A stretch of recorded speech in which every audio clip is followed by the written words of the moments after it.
Welcome to beautiful Don Sanders Stadium on a lovely Sunday afternoon, Gabe.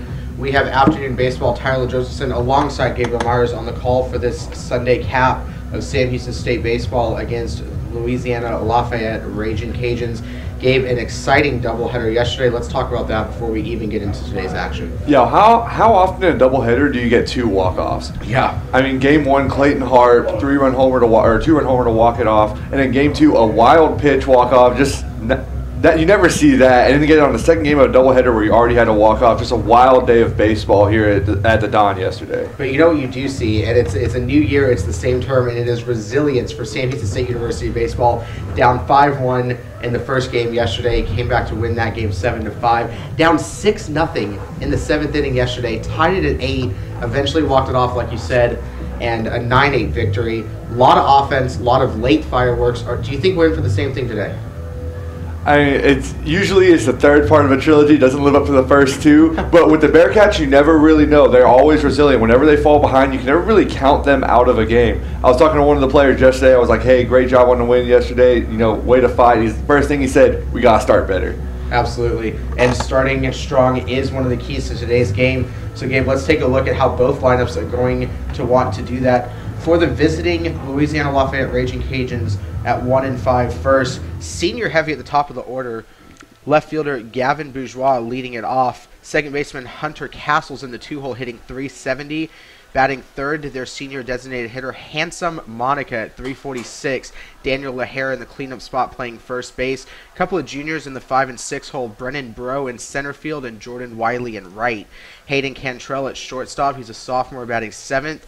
Fellow sophomore O'Neal Lockridge hitting 8th and playing 3rd, and rounding it out, Cole McKinnon behind the dish in his first start this year. All right, for the Bearcats, 4-1 on the season. Here's how they will line up today on the Sunday matchup. Leading things off is sophomore Jack Rogers. The senior Clayton Harp hitting in the two-hole, hit the walk-off homer in the first game of the doubleheader yesterday. Freshman Colton Cowser is playing third base, and he'll hit 3. He's already hit a grand slam this season. In middle of the order, very senior heavy for the Bearcats. Hunter Hearn will be at first base. He has 3 home runs already on the season. Gavin Johnson, who hit a big 3-run homer yesterday in the 8th inning in the second game of the doubleheader, will hit 5 and catch. Jackson Grisham will be the DH, another senior. Batting 7th, freshman Diego Davila will play shortstop. Batting 8th, left fielder Eric Bonner making his second start of the year. And in the 9-hole, one of your key players, Reese Johnson, will be playing second base. He's hitting .364 on the year. Absolutely. One of my key players for sure hitting second. This kid is a freshman. He doesn't carry himself like one. He doesn't look like one in practice. He doesn't play like one in games. This kid looks seasoned on the field. Game looked a little bit fast for him yesterday in Game 1. He took an 0 for 4 as a starting shortstop hitting 2-hole. In Game 2, he was rested. Today, second base, hitting in the 9 slot. I expect production from Reese Johnson at the bottom of the order. On the other side, you have another freshman you want to spotlight, Diego Davila. Yes, I want to spotlight him because he's playing shortstop, and it's been very much a platoon, very much of a rotation at shortstop, and he's getting the start there today. Coach Deggs is very high on this freshman, says he has a very good bat. I'm very interested to see what he has to do at the shortstop position. Absolutely. And we're talking about 2 freshmen, but you mentioned Coach Deggs, and he was saying that the seniors in this lineup really need to step up, those being Clayton Harp, Hunter Hearn, and Gavin Johnson, and they really have to start the year, not only in this series, but in the Rycast Classic in Florida last weekend. Yeah, I mean, Hunter Hearn kicked off the season. He had a monster start, 2 home runs in his first 2 at-bats of the year. Yep. I don't know how you get much better than that. Absolutely. That was in that game against Manhattan, where Colton Cowser, the freshman hitting 3-hole today, also had a grand slam in that contest. Yeah, so I think this team is powered by the seniors, and once they get going, the freshmen, the younger guys, they kind of just go along with them. But the seniors really have to carry the weight. And there is a seasoned junior on the mound today, Nick Mikologic, making his first start of the season game. We have seen him start games. We've seen him in the bullpen and relief roles. He has 2/3 inning this year, got a little bit touched up, but can we expect something different from him starting out this game on the hill?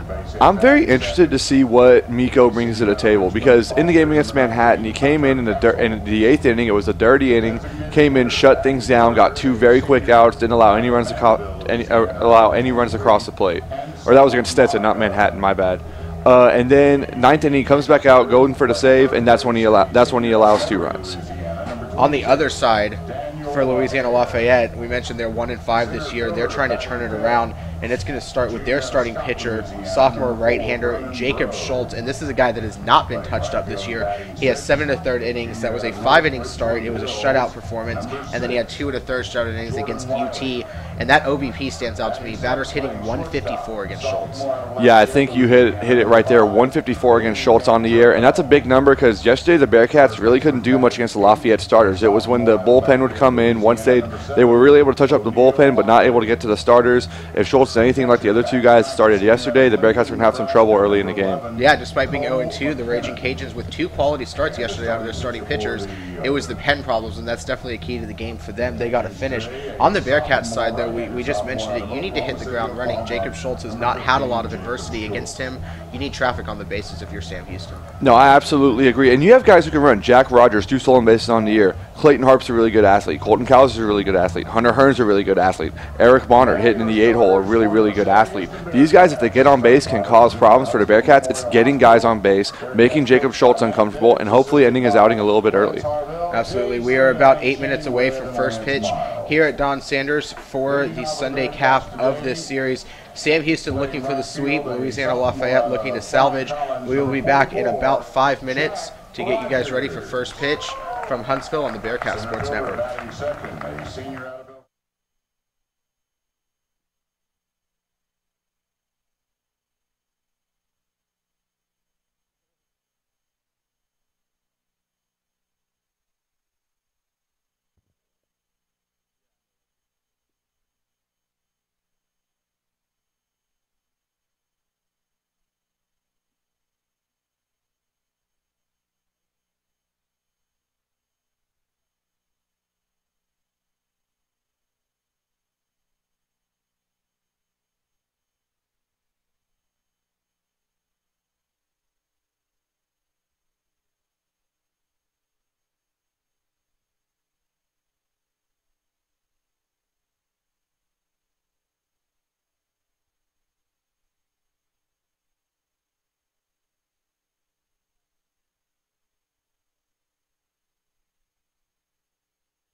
Back at Don Sanders Stadium for some Sunday afternoon baseball. Tyler Josephson alongside Gabe Myers on the call. Warm-up pitches just about finished. Gabe stepping into the box. Senior Gavin Bourgeois for Louisiana Lafayette. Yeah, Bourgeois on the year, a 294 hitter on the year. Not a ton of power, only one extra base hit, but he's looking to get things started as the Raging Cajuns. They started off hot in their first couple of games of the series. Nick Mikulajic on the hill for the Cats in his first start of the year. Set at the waist, and the first delivery is just low for ball one. I think the key for Mikulajic, just throwing strikes, being in the zone, not living outside of it. Yeah, I think attacking this lineup is going to be a big thing. Pitch 2 misses just off the plate. Miko's sitting right about 89 now. We can see him hit 91, 92 out of the pen, but 89, 90 is where he'll sit as a starter. I think the main thing for Miko, what makes him difficult is that arm angle he throws a fastball from. 2-0 delivery. Bourgeois shows bunt, pulls back, and takes ball 3. Not a great start for Miko here. He needs to live in the zone.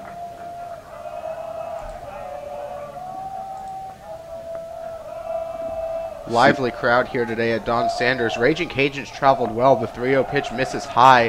That's a 4-pitch walk to lead off the game. Not a great start for Miko, and already you see Deggs come out of the dugout.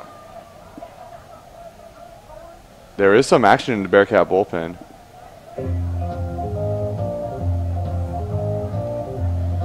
So a short break here. Gavin Bourgeois on first. That 455 on base percentage of his will go up. That'll bring in senior Hunter Castles, the second baseman, hitting in the 2-hole. He is not to be taken lightly, batting .370 on the year. Yeah, Castles, and right behind him is handsome Monaco, who's hitting .346. So top of the order, very dangerous for the Raging Cajuns. Yeah, task doesn't get anything easier from here for Miko. Second baseman, number 19, Hunter Castles stands in the left-handed batter's box. Pants pulled up to his knees, socks exposed. Bourgeois gets his lead at first. Miko with the check, set at the waist. First pitch catches the outside corner for a strike. See Bourgeois trying to mess with Mikulajic there on the mound. He took a running start there off first base. This is why it's tough to deal with traffic early on in the game, especially when you're struggling to throw strikes. This top of the order, a threat to run. Bourgeois on first. 1 stolen base this year in 1 attempt, so he's perfect in that category. Second pitch, fouled off down the third baseline, and after a 4-pitch walk, Miko gets ahead 0-2. Mission to see Miko loves a high fastball here in these strikeout situations. Just see if he goes with that or tries to throw something in the dirt. Gavin Johnson set up behind the plate, calling today for the Cats. Caught a game and a half of that doubleheader yesterday. Yeah, I have to imagine Johnson's a little bit tired out there behind the plate. Bourgeois with a really conservative lead off of first on this 0-2 count. Miko checks, delivers a bit of a slide step, and that one's popped up foul over the third base dugout. Count holds at 0-2. And that time he went breaking pitch there low. I don't think he buried it the way he wanted to, though. I think that pitch was definitely meant to be back leg and hung just enough that Castles was able to get a piece of it, staying alive. If you're Miko, you want to be effective here. Sitting at 7 pitches, don't have an out yet. And the goal of Miko, keep that pitch count down, come right at the top of this Cajuns batting order. Checks on 0-2, kicks and deals. There's that high fastball at 90, but it's up and out of the zone. Castles lays off 1-2. That's shocking there from Miko. Usually he just goes straight up. That's way outside. It almost worked as a pitch out there. Worried about Bourgeois on first.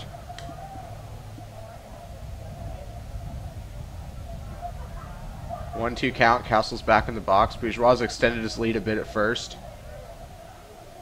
Miko steps off. I mean, you have to know with Castles in the box, he's not going to swing at anything terrible right now. You don't hit 370 for nothing.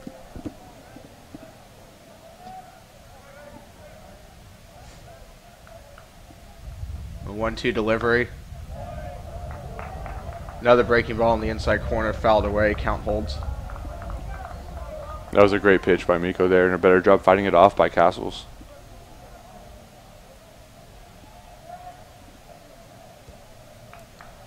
So Bourgeois in first, nobody out. Castles in the box with a 1-2 count. Make sure to see if this count goes to 2-2 or 3-2 if they're going to send Bourgeois. Miko steps off and bluffs the throw to first. Bourgeois is back standing. Castle's not thought of as a power hitter, 370 hitting second baseman in the 2-hole, but one of just 2 players in the starting lineup for the Raging Cajuns with a bomb this year. The other one is standing on deck in the form of Handsome Monica. Snap throw, ball gets away. Bourgeois bluffs but goes back to first. You can see Miko getting a little worried about that runner even though he's ahead in the count now.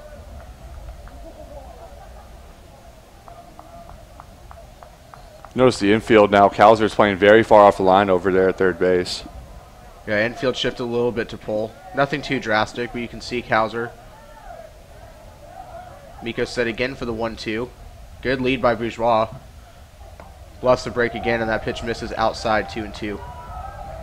And Bourgeois is really in Miko's head right now. I think if this count gets to 3-2, I think they're sending Bourgeois.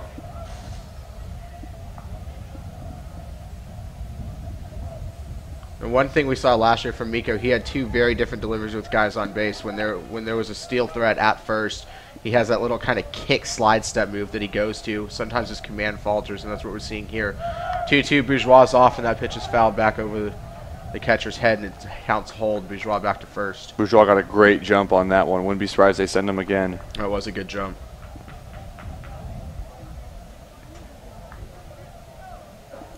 But yeah, I mean, for Miko, what's the approach here? Are you so worried about the guy on first you don't want to get to second, or you just want to focus on getting this hitter out? I mean, Miko's that power pitcher. He's a guy that always has that strikeout in his head, but at the same time, he does want to give Gavin Johnson a chance behind the dish if Bourgeois is going to steal, maybe erase that first mistake that he made. Set at the belt, the 2-2. Kicks and deals. Bourgeois bluffs the steal. That ball's lifted to right field down the line. That is going to get down for extra bases. Rattling around in the right field corner. Runners will hold at second and third. And that is a double with nobody out to put 2 men in scoring position as Hunter Castles pulls up with the 2-bagger. There it is. The Raging Cajuns off to another great start, and now probably the best hitter in this lineup, Handsome Monica, is coming up to the dish. Handsome Monica, 346 on the year, already a couple of home runs, has 2 doubles to go with that, 6 RBIs, the most in this starting lineup for the Cajuns. And he's got a chance to add to that total right here. Monica's a 5th-year senior. He was an All-American as a junior by several different publications, then got hurt in the first game last season. So now a 5th-year senior stepping into the box. And a big spot, too. He's got runners on second and third with nobody out. Miko comes set. You can see him slow down that delivery now. First pitch is a fastball fouled off by Monica, and the count's 0-1. You see, when he slows down that delivery and really uses that arm angle, that's where he can get hitters right there. When he has that kick slide step that he doesn't have the same arm angle that he does as he's using right now. Cajuns on second and third. Middle infield's back. Corner's playing about even with the bag. Gavin Bourgeois on third. Hunter Castles at second. Handsome Monica at the plate. And Monica calls for time.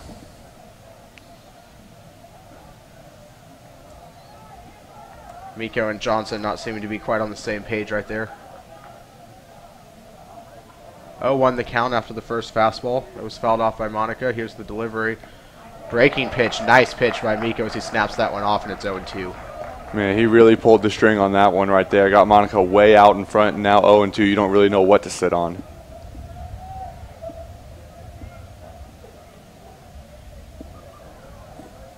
I think now if you're Miko, you just gotta focus on getting the out and limit the damage after 2 early mistakes. 0-2 delivery from Miko goes back to that breaking pitch, and Monica lays off, just misses the corner. It's 1-2.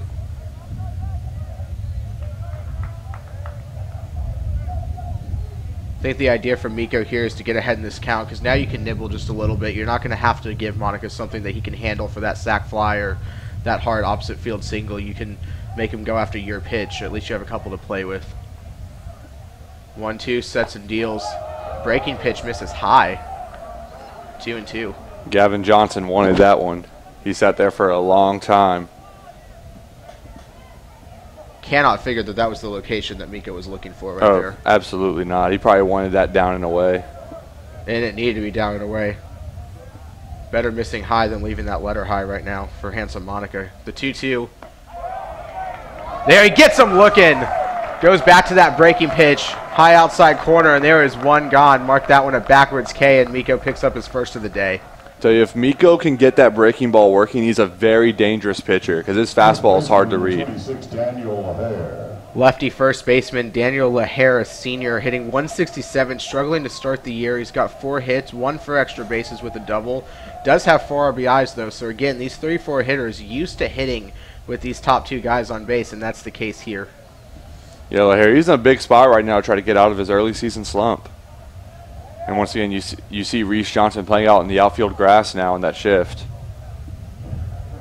Interesting alignment here, though. Hunter Hearn at first base, still playing in a little bit. He's going to have to be on his toes if Lahare's able to turn on something down that first base line. The call here is probably if Hearn gets the ball at first to go home with it, try to get the runner. And a squeeze play is on. Suicide squeeze. Lahare lays down the bunt. It is foul. And that's just such a dangerous call because we just commented. Sam Houston's corner infielders, they're even with the bag. Gavin Johnson was on his toes. But if you get that bunt down, it's just impossible to defend that play. Yeah, it is impossible, especially if you're sending the runners there to start. And Bourgeois has some great speed over it, or Bourgeois has some great speed over at first. Absolutely. Or at third. Castles on second was trailing him all the way. Corner infielders playing at the cut of the green turf now. I think the way Lafayette's seeing this, you got to come away from this inning with at least 1 run. You can't have second and third with your 3-4 hitters coming up and not at least get 1 run out of this, if not more. Calzo at third creeps. Lahare doesn't show bunt and takes a fastball up and away, so the count's 1-1.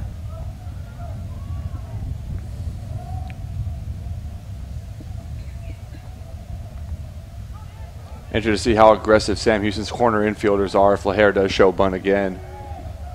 Also interesting, though, if he pulls back and gets something on the ground, does Gavin Bourgeois breaking on contact here. Here's the 1-1 from Miko. That pitch is popped up. Not very deep. Playable and foul ground behind the third base bag. And shortstop Diego Davila over to make a nice play, battling the sun, and Bourgeois is not able to tag up and score. What a huge play that was from Diego Davila, and all of a sudden there's 2 away with 2 Cajuns still on base. That was a great play by Davila, not just making the catch, but the throw back home, holding Bourgeois at third base, and perhaps Mikalajic now can get out of this inning scoreless. Absolutely. The freshman showing his range there. When he left his feet, I thought Bourgeois was going to break. Oh, it looked like a for sure run. Absolutely. What a play by Diego Davila. We were just talking about him earlier, and these freshmen for Sam Houston do not play like freshmen. That's going to bring up Brennan Bro, the left-handed hitting center fielder in the 5-hole. 2 on, 2 out. Time is called. And that right side of the infield, Hunter Hearn and Reese Johnson can drop back now. Hearn's heels basically on the cut of the outfield. Johnson playing about 3 feet into right field. You see Diego Davila at short also. His heels are on the grass as well. First pitch from Miko is an off-speed pitch in there for strike 1. If Miko can command that breaking ball right there to go with his fastball, he's a very, very dangerous pitcher. That's what's helped him get out of this inning. He was able to strike out Handsome Monica doing just that. And that's a development we've seen. Mikalogic last year, we saw a steady diet of fastballs. And this year, he's willing to work in that breaking stuff early in the count, not afraid to pitch in reverse. Here's the 0-1 breaking ball on the ground at first. Hunter Hearn picks it up, and an easy third out. So the Cats work around trouble. Miko with 2 men on in scoring position and nobody out. Battles back, a strikeout, a pop-up, a ground out.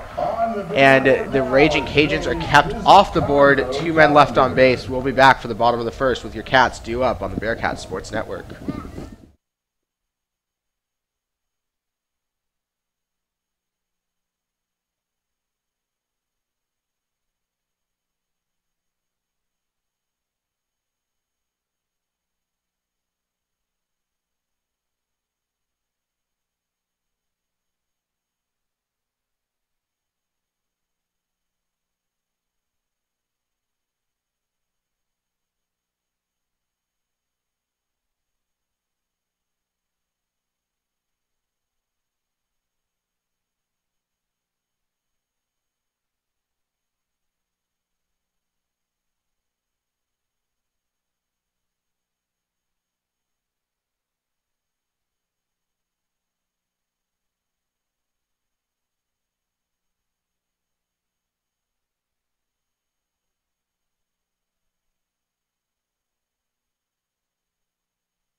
Back now for the bottom of the first from Don Sanders Stadium. Tyler Josephson on the call alongside Gabe Myers.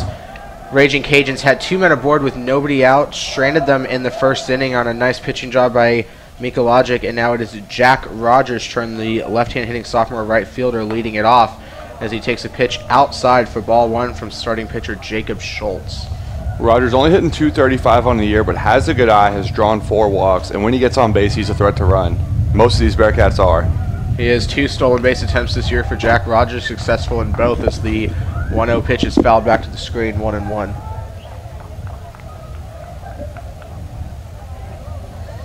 Very interested to see how the Bearcats work against Jacob Schultz now. They had trouble with the starting pitching yesterday. I'm interested to see what the approach is. 1-1, Schultz kicks and deals, and he's nibbling at that outside corner but misses, and it's 2-1. After Rogers, it's senior Clayton Harp coming up.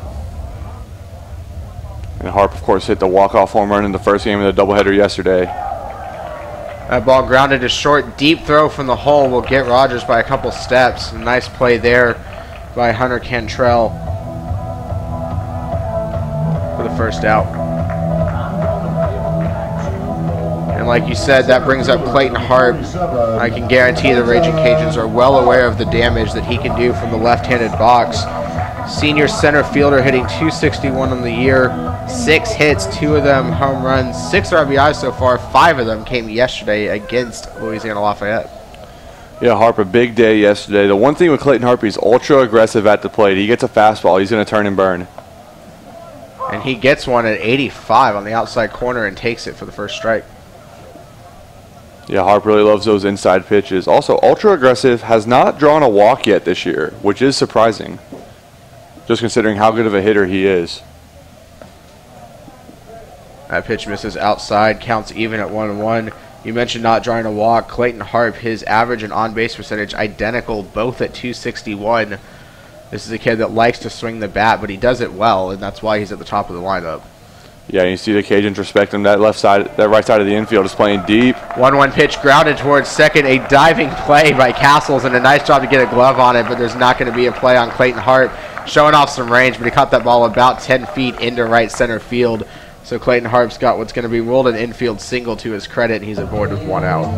And now Harp's on. He's a threat to run. No stolen bases on the year, but he is a great athlete. And he looks like he's trying to get an aggressive lead off of first. Colton Cowser will stand in, the freshman third baseman. Cap fans got to know him watching the Rycast Classic, a grand slam in his first at bat as a member of the Sam Houston baseball team, and he'll stand in with Harp. Harp does take off, and Cowser lines one into the crowd foul. That ball had some heat on it, and it's an 0-1 count. Yeah, Colton Cowser. Talking to Matt Deggs last week, this is what he had to say about him, that he had a special bat. And you saw that in Game 1 when he hit the grand slam against Manhattan. Yeah, Cowser has some pop in that left-handed box. Looked like a hit and run there, a little bit of a late swing from Cowser trying to protect Clayton Harp, and that's no stranger to the Cats. They play that pack baseball, and they will put runners in motion. Schultz set for the 0-1. Harp off again. Cowser swinging a miss. The throw down is going to nail Harp. That wasn't even close at second base. Looked like a botched hit and run, and now you have no one on, 2 outs, and an 0-2 count to Cowser. I think Lafayette knew that one was coming. That ball was way out of zone. Cowser just really gave a courtesy swing that time. Schultz just locked in right now. He is back on the mound quickly, looking in for the sign on 0-2. Couple of fastballs to Cowser. Now he'll step off and try and get on the same page with McKinnon behind the plate. Well, you know you have one of the best hitters up. You can go 1, 2, 3 through the top of the order. You want to take advantage of that opportunity. The 0-2 is a fastball that misses low and in to Cowser. Good eye there, and it's a 1-2 count. If Cowser can get on base, on deck will be Hunter Hearn, who already has 3 home runs on the season. Here's the 1-2 to Cowser. Swing, lifts a lazy fly ball to center. Coming in on it is Bro, and he will make the play. So there's the third out. No runs, 1 hit, no errors, no one left on base, and a caught stealing for the Bearcats. We will be back for the top of the second in a scoreless game here on the Bearcats Sports Network.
back here at Don Sanders Stadium as Mikulajic throws his final warm-up pitches and Gavin Johnson with the throw down. Scoreless top of the first and the bottom half of the inning despite a hit for each team. Leading off for the Cajuns at the top of the second, the right fielder number 6, Jordan Wiley. Now Jordan Wiley steps into the box, only hitting 167 on the year, but a patient hitter, 444 on base percentage. Mikulajic will deal with 6, 7, 8 to lead off this inning. As you mentioned, junior Jordan Wiley stands in and fouls off the first pitch, strike one. I think enough can't be said about how great of a pitching job that was by Miko in the first inning to get out of there without allowing any runs. Leadoff walk, double to follow, pitched around that and got out of it. Here's the 0-1 to Wiley. Miko deals a breaking pitch, and that's going to find the outside corner. Wiley kind of shaking his head. The count's 0-2. Yeah, there's a lot of lefties in this Raging Cajun lineup. If Miko can hit that backdoor breaking ball, there's not going to be a ton you can really do. Unless you're willing just to slap that the other way. Cats again playing slightly to pull Colton Cowser. There's a lot of room between him and that third base line. Sam Houston almost begging the Cajuns to slap it the other way, not letting these big lefties get that front shoulder open. Here's the 0-2 from Miko, swing and a miss. And Miko picks up his second strikeout of the day. There's one gone. So Miko looks really comfortable out on the mound now. I think this is exactly what Matt Deggs envisioned when he went out there for that mound visit after the first batter of the game. Shortstop, number 5, Hayden Cantrell. So Hayden Cantrell stands in now. Shortstop hitting in the 7 hole. That average not anywhere close to where it needs to be, hitting just 100 so far on the year. Does have an RBI to his name, but he's going to need to play a leadoff man with 1 out. And Miko finds the outside corner at 80 miles an hour for strike 1. And Cantrell didn't like that call. Another thing with Cantrell, if he does get on base, he's a threat. Already 3 stolen bases on the year in 3 attempts. The 0-1 pitch, Cantrell fouls that one off himself, and the count goes to 0-2. This is when Miko's at his best. Well, every pitcher's at their best. Getting ahead, 0-2, being able to work whatever you want in there now. And we talked before the game about Miko needing to be effective, and this is what we meant. Not falling behind in counts, being able to put guys away. That's what we're seeing so far, despite that leadoff walk. Miko sets and deals on the 0-2, and he goes to that high fastball that he likes, and it's ball 1. And see, that pitch is fine right there. You got him swinging in the dirt on the last one. Change the eye level now. See if you can get him swinging on a pitch he has no chance at. 1-2, Mikulajic into the windup. That one fouled straight back over the third base dugout by Cantrell, so the count stays where it is. Redeem that foul ball for a Redemption Roofing foul ball t-shirt. Another key with Miko, he can't waste pitches now. You need him to go deep into the game. After yesterday, you had to use 8 pitchers in that doubleheader. You want to get at least 5, hopefully 6 innings out of him. Cantrell waits on the 1-2 for Miko. Breaking pitch in the dirt, and good eye by Cantrell, 2-2. Even despite that 100 average, Cantrell with that 321 on base percentage. So the average doesn't tell the whole story there. He's a good hitter. He's a patient hitter at the bottom of the order, and when he gets on base, he makes things happen. Yeah, the Cajuns, they like to stack their lineup, put a couple leadoff type guys at the bottom. Miko runs the count full as he misses low with that breaking ball. Now it's 3-2, and on deck is O'Neal Lockridge, who also has 3 stolen bases on the year. So you got some guys with speed here at the bottom of the order. 3-2 pitch. This is a guy that you don't want to give a free pass to. Make him earn his way on. Miko steps off. Cantrell will have to wait for that full count offering. Yeah, anybody who's hitting 100, you want to make them at least put a good swing on the ball if they're in a slump like they are. Miko deals on 3-2, and that pitch is grounded foul down the first base line. So we'll tee it up and do it again. He was way out in front of that breaking ball that time. He's seen a few of them in this at bat. I'm interested to see if Miko goes back to that or goes with the fastball now. Miko comes set, peers over his glove. Cantrell waiting on the 3-2. Miko into the windup, delivers. That ball, that's a nice little pick on the short hop by second baseman Reese Johnson.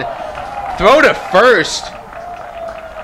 They are going to rule Cantrell safe on that call. Did they say his foot was off the bag? Because he certainly didn't beat it out. I saw no symbol that Hunter Hearn left the bag. I think there was just a safe call, and Deggs will make that slow trot out now. A little bit of a collision between Cantrell and Hearn didn't affect the play at the bag. Oh, if they're saying he beat it out, then that's a really bad call. Now the umpires will gather. It looked like Deggs went out and asked if he thought that Hearn left the base, and when the umpire nodded, that's when Deggs asked them to come to a conference. The only shot you have here, because of that collision, would be if the home plate umpire had to look down the line clearly. Certainly did not beat it out. No, there's no way he beat that out. Hearn got his glove on him, I felt like, almost before he beat that out. I agree. It looked like Hearn was able to stay planted on the base. I don't know if this is something that you're going to be able to overturn just by the umpires coming to a conference here. Regardless, Reese Johnson with a nice play on a short hop, able to pick it and get a strong throw off, but Cantrell was really busting it down the line that No, I give a lot of credit to Cantrell right there, making that a more difficult play than most people would have. A lot of speed going down that line. Johnson.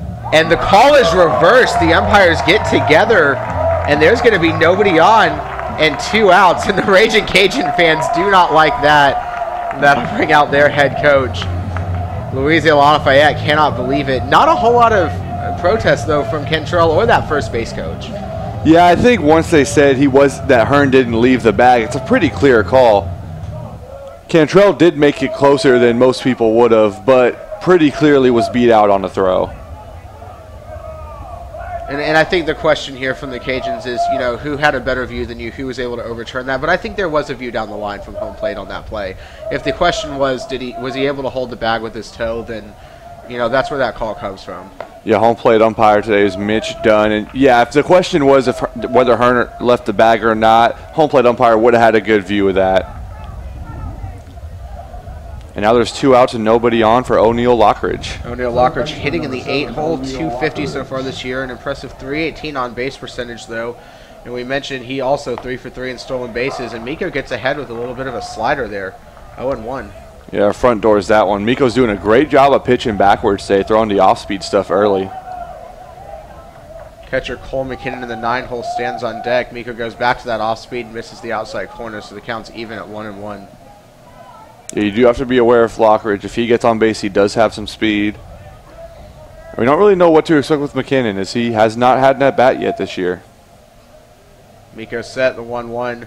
Misses again off the outside corner. 2-1. Miko at times not being as efficient as I think Deggs would like him to be early in the ballgame, but it's working so far. One thing about this year's version of the Bearcats, though, is they are loaded on pitching, and in the bullpen they have several guys who can go multiple innings. Miko challenges him on 2-1, and that fastball's fouled away, 2-2. I think with some of these guys in the bottom of the order, Miko, I like that he likes to pitch backwards. I like the off-speed stuff. I think it complements his fastball very well, but sometimes you just got to challenge these hitters with the fastball, especially at the bottom of the order, see if they can catch up. Miko looks in for the 2-2, kicks and deals. Slider, and he gets him on that front door slider, going to catch the inside corner. Mark that his second backwards K of the day, 3rd overall, and Miko gets a 1-2-3 second inning. No runs, no hits, nobody left on for the Raging Cajuns. We go to the bottom of the second, scoreless on the Bearcat Sports Network.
Bottom of the second coming up, Hunter Hearn, Gavin Johnson, and Jackson Grisham, the seniors, 4-5-6, due up for the Bearcats.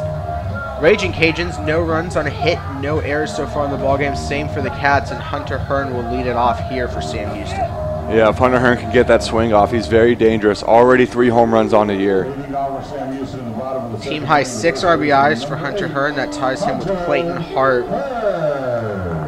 17 RBIs from the 2-3-4 hitters in today's lineup for Sam Houston so far this season.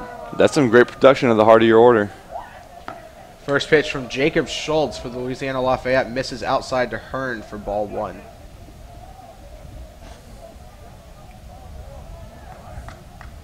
Hunter Hearn's only drawn 1 walk this year. He's very aggressive. He really wants to get that swing off at the plate. A lot of power there. 0-1 slider, kind of a jam shot off the end of the bat. Flip to the pitcher covering, and that'll be a 3-1 putout for the first out. Hunter Hearn saw that ball come out of Schultz's hand, and his eyes lit up, and that thing broke to the outside corner and it caused him to ground out on it. Yeah, he barely touched out with the end of his bat. And now coming up to the plate is Gavin Johnson, who had a big 3-run homer yesterday. Huge home run yesterday. Gavin Johnson, not the prototypical power hitter you would think of when you think Sam Houston baseball, but he showed it off yesterday.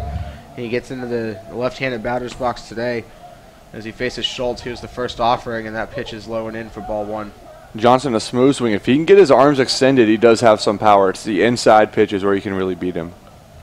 Gavin Johnson hitting .333 this year, 5 for 15 so far with a double, a home run, 3 RBIs, and now he's got a 2-0 count to work with, so he can sit dead right on something right here. Yeah, this is big for Johnson. When he can get ahead in the count, that's when he can really let that swing go.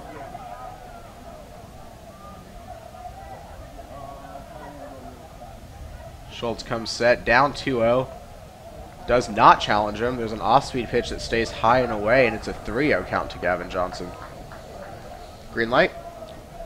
I think you try to wait it out here. Just try to get on base. Get some traffic. Like I said, Johnson's not the typical power hitter. 3-0 pitch. Looked low. Delayed strike call. 3-1 the count.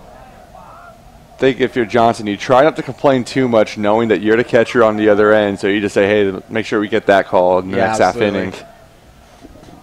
Yeah, you'll trade a strike for letting Mika Logic live at the bottom of the knees today. 3-1 pitch is going to miss on the outside edge, so it takes a pitch longer than it should have, but Gavin Johnson does draw the walk, and that's a 1-out base runner for Sam Houston. Yeah, Johnson on probably not a threat to run, but now Jackson Grisham stepping up, and he has some power out of the left-handed batter's box. Jackson Grisham, a senior. He's the DH today in the 6th hole, and he's been such a staple for this lineup. Every time he gets in there, it just seems like he makes things happen. Yeah, he makes things happen. He's really a catalyst for this team, and he can hit anywhere in the order. He can hit leadoff, he can hit 6, he can hit 4. First pitch misses low to Jackson Grisham. He stands in that left-handed box with that open stance. As you mentioned, Gavin Johnson, not a threat to run, but anyone on this team will run it from time to time, and Johnson does run well for a catcher. Yeah, he does run well. Wouldn't be surprised if he plays some kind of hit and run just to get Schultz thinking. Grisham's such a good contact hitter, and Schultz is thinking about it as he'll step off and take a look at first base. Yeah, I guess they already have Schultz thinking up there on the mound. I think that's any team that plays Sam Houston, especially when you come to the Dawn. You know that these guys will hit and run. They'll lay down bunts 1 through 9. It's a very selfless lineup. They will do what it takes to win, and they will move players, and Schultz knows that as he steps off and throws over again. Perhaps Schultz knows something. He knows that something's up right now. Deggs kind of pacing around that third base box, emphatically giving signs to both his hitter and his pitcher. Here's the delivery to Grisham. Schultz finds the inside corner, so the count's evened up at 1-1. Now 1-1. This is the ideal hit and run count right here. If you're going to do it, I think you're doing it now. They haven't shown it yet, though. Schultz is keeping Johnson very close to the first base bag. Kind of surprised at how deep Lockridge is playing at third base right now.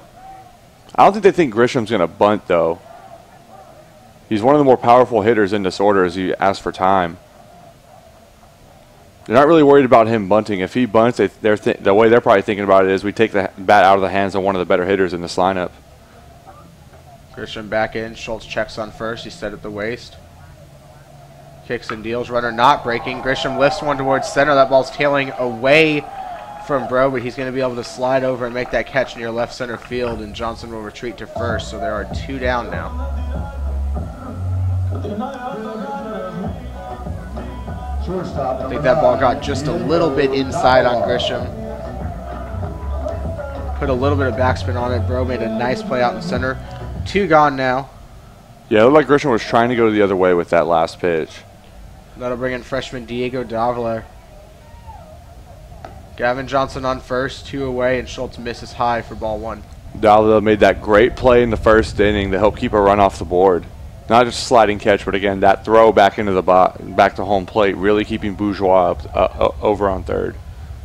We mentioned it in the pregame, Davila, just that 167 average this year, but this is just a freshman getting accustomed to D1 college baseball. Here's a pitch from Schultz. Davila lifts one, right center field. Closing in on it is Bro. He'll call off Wiley, and that will be the 3rd out. So the Cats do get a base runner, but they aren't unable to move him any further than first. Through 2 innings, we are scoreless at Don Sanders Stadium. We'll be back for the 3rd. Raging Cajuns coming up on the Bearcat Sports Network. Top of the first base dugout, here's Lamar.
Back here on the Bearcat Sports Network for the top of the 3rd inning on this Sunday afternoon scoreless affair at Don Sanders Stadium.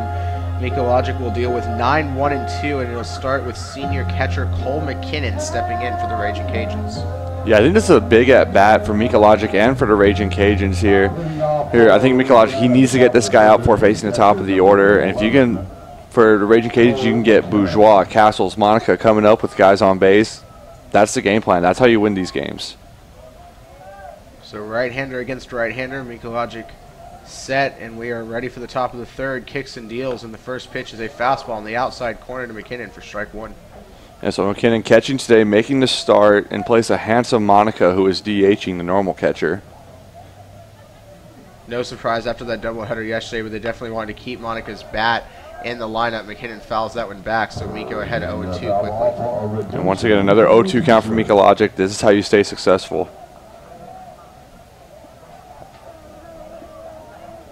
Again, with Bourgeois and Castles waiting on deck, that you got to get this guy out. Miko peers in and then steps off the mound, signals to Johnson to go through the signs again. Yeah, him and Johnson a couple of times today have not looked like they're on the same page. Miko into his windup, and he goes with that high fastball, but McKinnon lays off. I think McKinnon, this is a guy, it's his first at-bat of the year. You really just have to attack him here. Make him put a good swing on the ball and get on base. 1-2 is fouled straight back to the screen, so the count will hold, and we will do it again. That slider by Mika Logic almost got him, as McKinnon chased that one way out of the zone.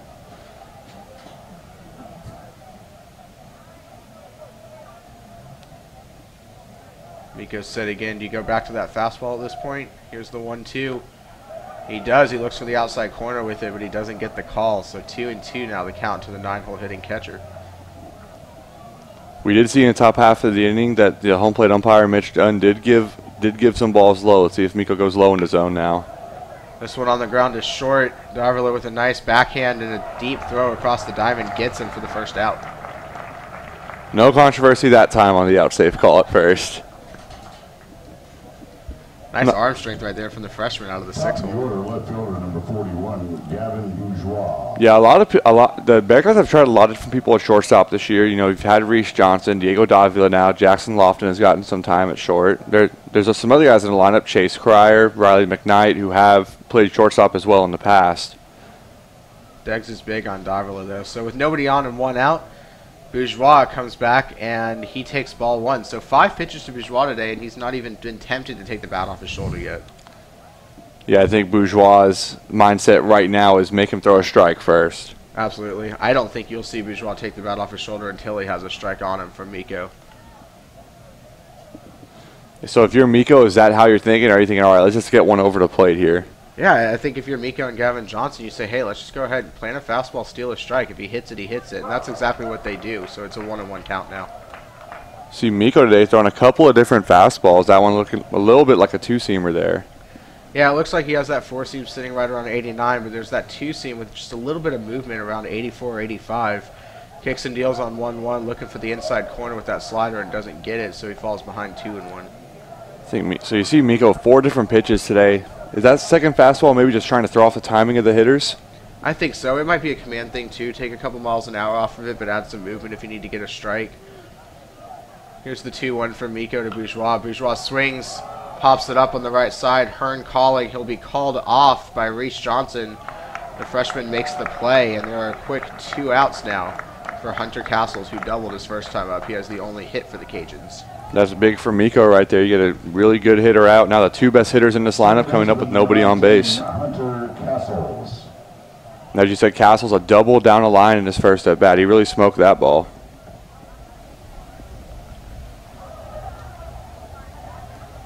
So Miko had 2 strikes on Castles when he faced him in the first inning. Castles put up a good at bat at that point. Like you said, doubled to that right field corner. Miko was able to work around it. He'll face him here with nobody on and 2 outs and bounce a fastball for ball 1. But one different thing about this at bat is Miko will not have to worry about Bourgeois over on first. So Bourgeois really messed with him that first time through the order.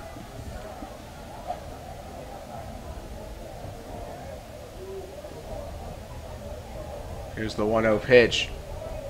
Low and in. It's fouled away by Castles, and the count will even up at 1-1. This is a big at bat. You would love to see Monica lead off the next inning with nobody on base. Yeah, you were able to get the strikeout on him last time. You know this time through, Monica is going to be ready to put his barrel of the bat on the ball. 1-1 count, and Miko drops a dandy of a curveball in there. 72 miles an hour, and he backdoors Castles to get ahead 1-2. It looks like Miko's game plan is he's going to front door the slider on the right-handed hitters and backdoor the curveball on left-handed hitters. And he's done it wonderfully to this point. 1 ball, 2 strikes, 2 outs, nobody on. Miko deals to Castles, and Castles will stay alive. He'll foul that one back out of the stadium down the third baseline. And if you look at the infield right now, Hearn is in the grass. Reese Johnson is way out there in the right field, and then even Diego Davila is playing on the left field grass. Clayton Harp in center, practically playing right center field right now. Completely clear of that SH logo out in center field. Here's the 1-2 again to Castles. Swing and a ground ball. Johnson with the catch and the easy flip onto Hearn at first. So a perfect third inning for Miko Logic, who has really settled down. We are still scoreless at Don Sanders Stadium. No runs, no hits, no errors, no one left on. Bonner, Johnson, Rogers due up for the Bearcats on BSN.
Welcome back to Don Sanders Stadium. Tyler Josephson on the call alongside Gabe Myers.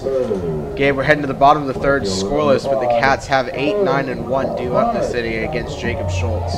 Yeah, a lot of speed coming up in Bonnert, Reese Johnson, and Jack Rogers. And Bonnert not only speed, but some power as well. He had a couple home runs last year, but has yet to get a hit so far this year, and just 4 at-bats. Yeah, Bonnert 0 for 4, looking to reach base for the first time this season. He will get ahead in the count as Schultz misses with a curveball below the knees, 1-0. Man, Schultz really slows down that curveball right there. 67 on the gun on that last pitch. Schultz deals another curveball at 67. This one will find the inside corner, and it's 1-1.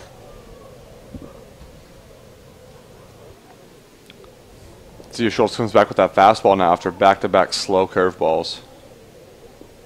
He does. He misses with it, but boy, 84 looks a lot harder after 67 back-to-back, doesn't it? Yeah, it looked a lot like 94 right there. Bonnert ahead in the count, 2-1 here. I think Bonnert very happy that one was out of the zone because he had no chance of catching up with it. Schultz deals and misses about the same spot. That one at 86. We're really getting up there now. Yeah. No, I think if you're Bonnert now, he's shown command of that curveball. I think you're sitting on it here 3-1, and if you get it, you can really connect it and send it a long way. Absolutely, 3-1. You're looking for a hanging curveball. If he throws you something straight, let it go, and that's exactly what happens right there. He showed bunt right there. Like you said, any of these players will show bunt anytime. And now it's 3-2. Full count offering from Schultz to Bonnert. Bonnert takes ball 4, so good at bat leading off the third inning for the Cats, and that's exactly what you need with freshman second baseman Reese Johnson coming up. All right, I'll make a bold prediction now, Tyler. I think Eric Bonnert's going to be in motion. I don't think that's that bold game. I'll jump on board with you. I think if he breaks, Reese Johnson might even put the hit and run on at this point. Do you think he could bunt? I think it's a possibility, yeah. No, Reese Johnson coming up. He's hitting .364 on the year. He was your player to watch coming into this game. He was. So he took an 0 for 4 in game 1 yesterday, and here he is already scoring to bunt. Second and third baseman crashing in. He pulls back and lines a shot at third base. What a play by O'Neal Lockridge, who gathers himself, throws across the diamond. Bonnert able to scramble back to first. That's a scary play. Great job by Reese Johnson there to pull the bunt back and hit a line drive the other way. But what a play by Lockridge. That probably saves a run with Bonnert's speed. That was an unbelievable snag at third. Self-preservation more than anything, but my goodness. He was probably 50 feet away from home plate when that ball was hit. Yeah, Johnson squared before Schultz even came set, and Lockridge was about halfway to the plate when that pitch was delivered. So 1 away. Bonnert still on first, and we're back to the top of the order now for Jack Rogers, who takes a strike at the knees. I'm really not over that play by O'Neal Lockridge quite I'm not yet. either. That could end up so many different ways, but to catch that ball, just what a play. Hats off to that kid. But yeah, now Rogers steps in. And a lot of speed in the batter's box and on first base still. 0-1 count. Schultz comes set.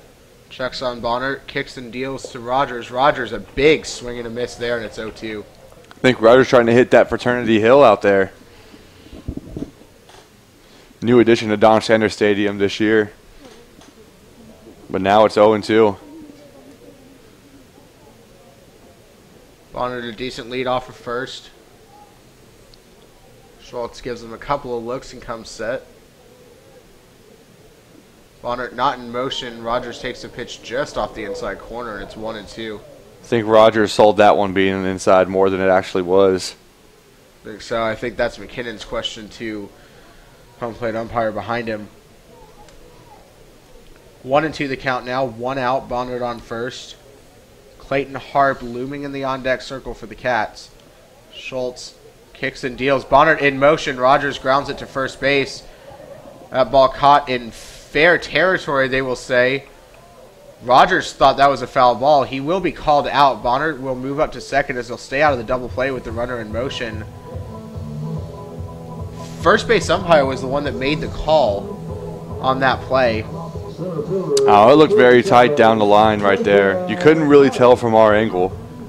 Almost looked like Daniel Lahair at first base couldn't decide whether he wanted to catch that ball and take the out or not. But he did, and there were 2 gone, and that means you're pitching to Clayton Harp with a base open. Well, I think had Lahair let that one go by him, it would have been a run with Bonnert on the move. Schultz gets ahead with a off-speed pitch that Clayton Harp swings over the top of, so it's 0-1. If you're Clayton Harp, I'm surprised at the aggression there, figuring they might be pitching around you at this point. Schultz gets ahead, though, and Clayton Harp lines one into right field.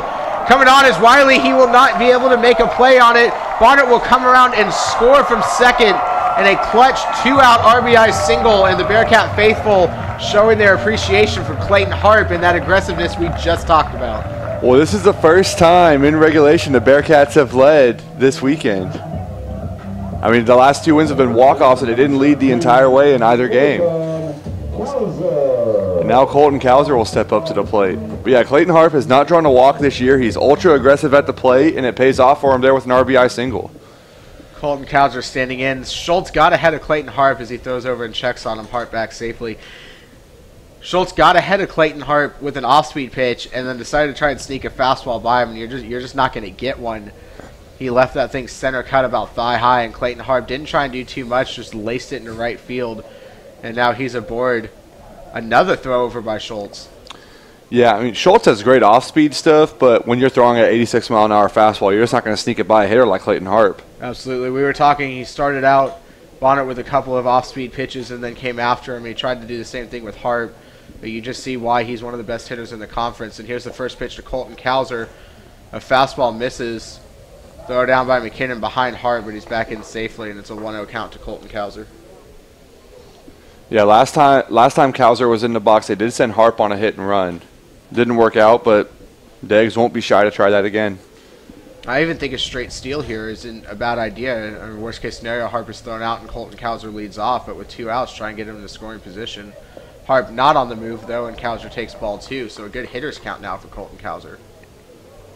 Yeah, McKinnon wanted that call. He held it there for a while, probably a little bit outside, though. And now Harp is getting a little bit more aggressive with that lead.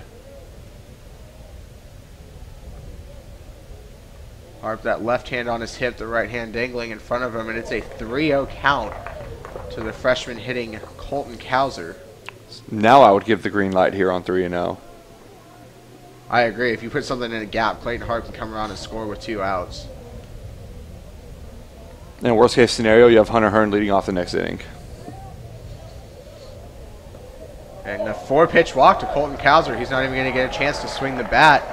And that'll put 2 runners in scoring position for Hunter Hearn in the cleanup spot, and there's no way that was the game plan. No, absolutely not. I think now I wouldn't be surprised now if Schultz throws a curveball or some kind of off-speed to start this at bat. Hearn very aggressive at the plate. He wants to get that swing off. He was able to get Hearn chopping at a ground ball last time. So Hearn last weekend in the Rycast Classic, as the Louisiana Raging Cajuns will have a mound visit here.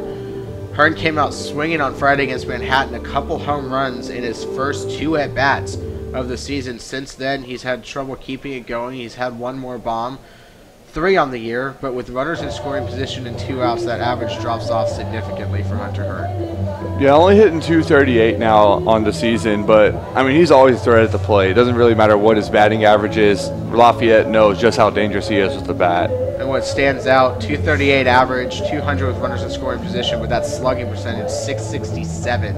And when he connects, and that's the concern here. He can empty these bases and blow this 1-0 game open just a little bit for the Cats if he gets a hold of something. He'll be looking to do that now as Schultz gets ready to pitch. I really think he's going to go off speed once again to Hearn now. I don't think he wants to give him a fastball to hit. He did that to Harp, and it didn't turn out too well for him. Schultz comes set, takes a couple glance back at second. He does throw a fastball to Hearn, but it misses below the knees for ball 1. It doesn't really get any easier for Schultz as Gavin Johnson, who's been red hot now for the last few days, is standing in the on-deck circle.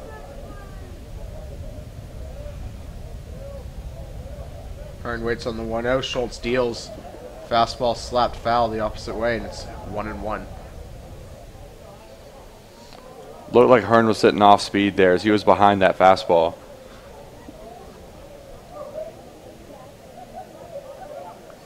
Yeah, he's looking to send one over the fence right now. 1-1 count from Schultz. Hearn just misses that fastball in the outside corner, fouls it straight back to the screen. So the timing is more right. Do you throw him a 4th fastball in a row? I don't think there's any chance. No, I don't think you can give Hunter Hearn another fastball here. I don't know if you go straight curveball either. He does have a slider that he's shown in this game. You might turn to that, or perhaps even a changeup. Schultz and McKinnon get the sign that they want. Come set 1 and 2, and he'll step off as Clayton Harp is hopping around back there at second base. Yeah, Harp hopping around over there, and then Colton Cowser's getting a massive lead off of first. Lahare's not holding him at all. The 1-2 is a fastball. It is fouled back by Hearn, so the count will stay at 1 and 2, and Hunter Hearn reacting like he knows he missed a pitch to hit. Yeah, he really jammed Hunter Hearn on that fastball there. Looks like Hearn's just not getting the head of that bat out in front right now. Understandable with 2 strikes, because you need to stay back long enough if he does break off that off-speed pitch. Yeah, I really do think that curveball's in Hearn's head right now. Runners go, but a swing and a miss from Hearn, and he is straight fastballs in that at bat. And Schultz is able to get him swinging to end the inning. But the Cats able to pick up a run, and at the bottom of the third, Sam Houston jumps out to a 1-0 lead thanks to Clayton Harp's 2-out RBI single. We will be back for the 4th inning, 3-4-5, due up for the Cajuns on the Bearcats Sports Network.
We are back at Don Sanders Stadium for the top of the 4th inning.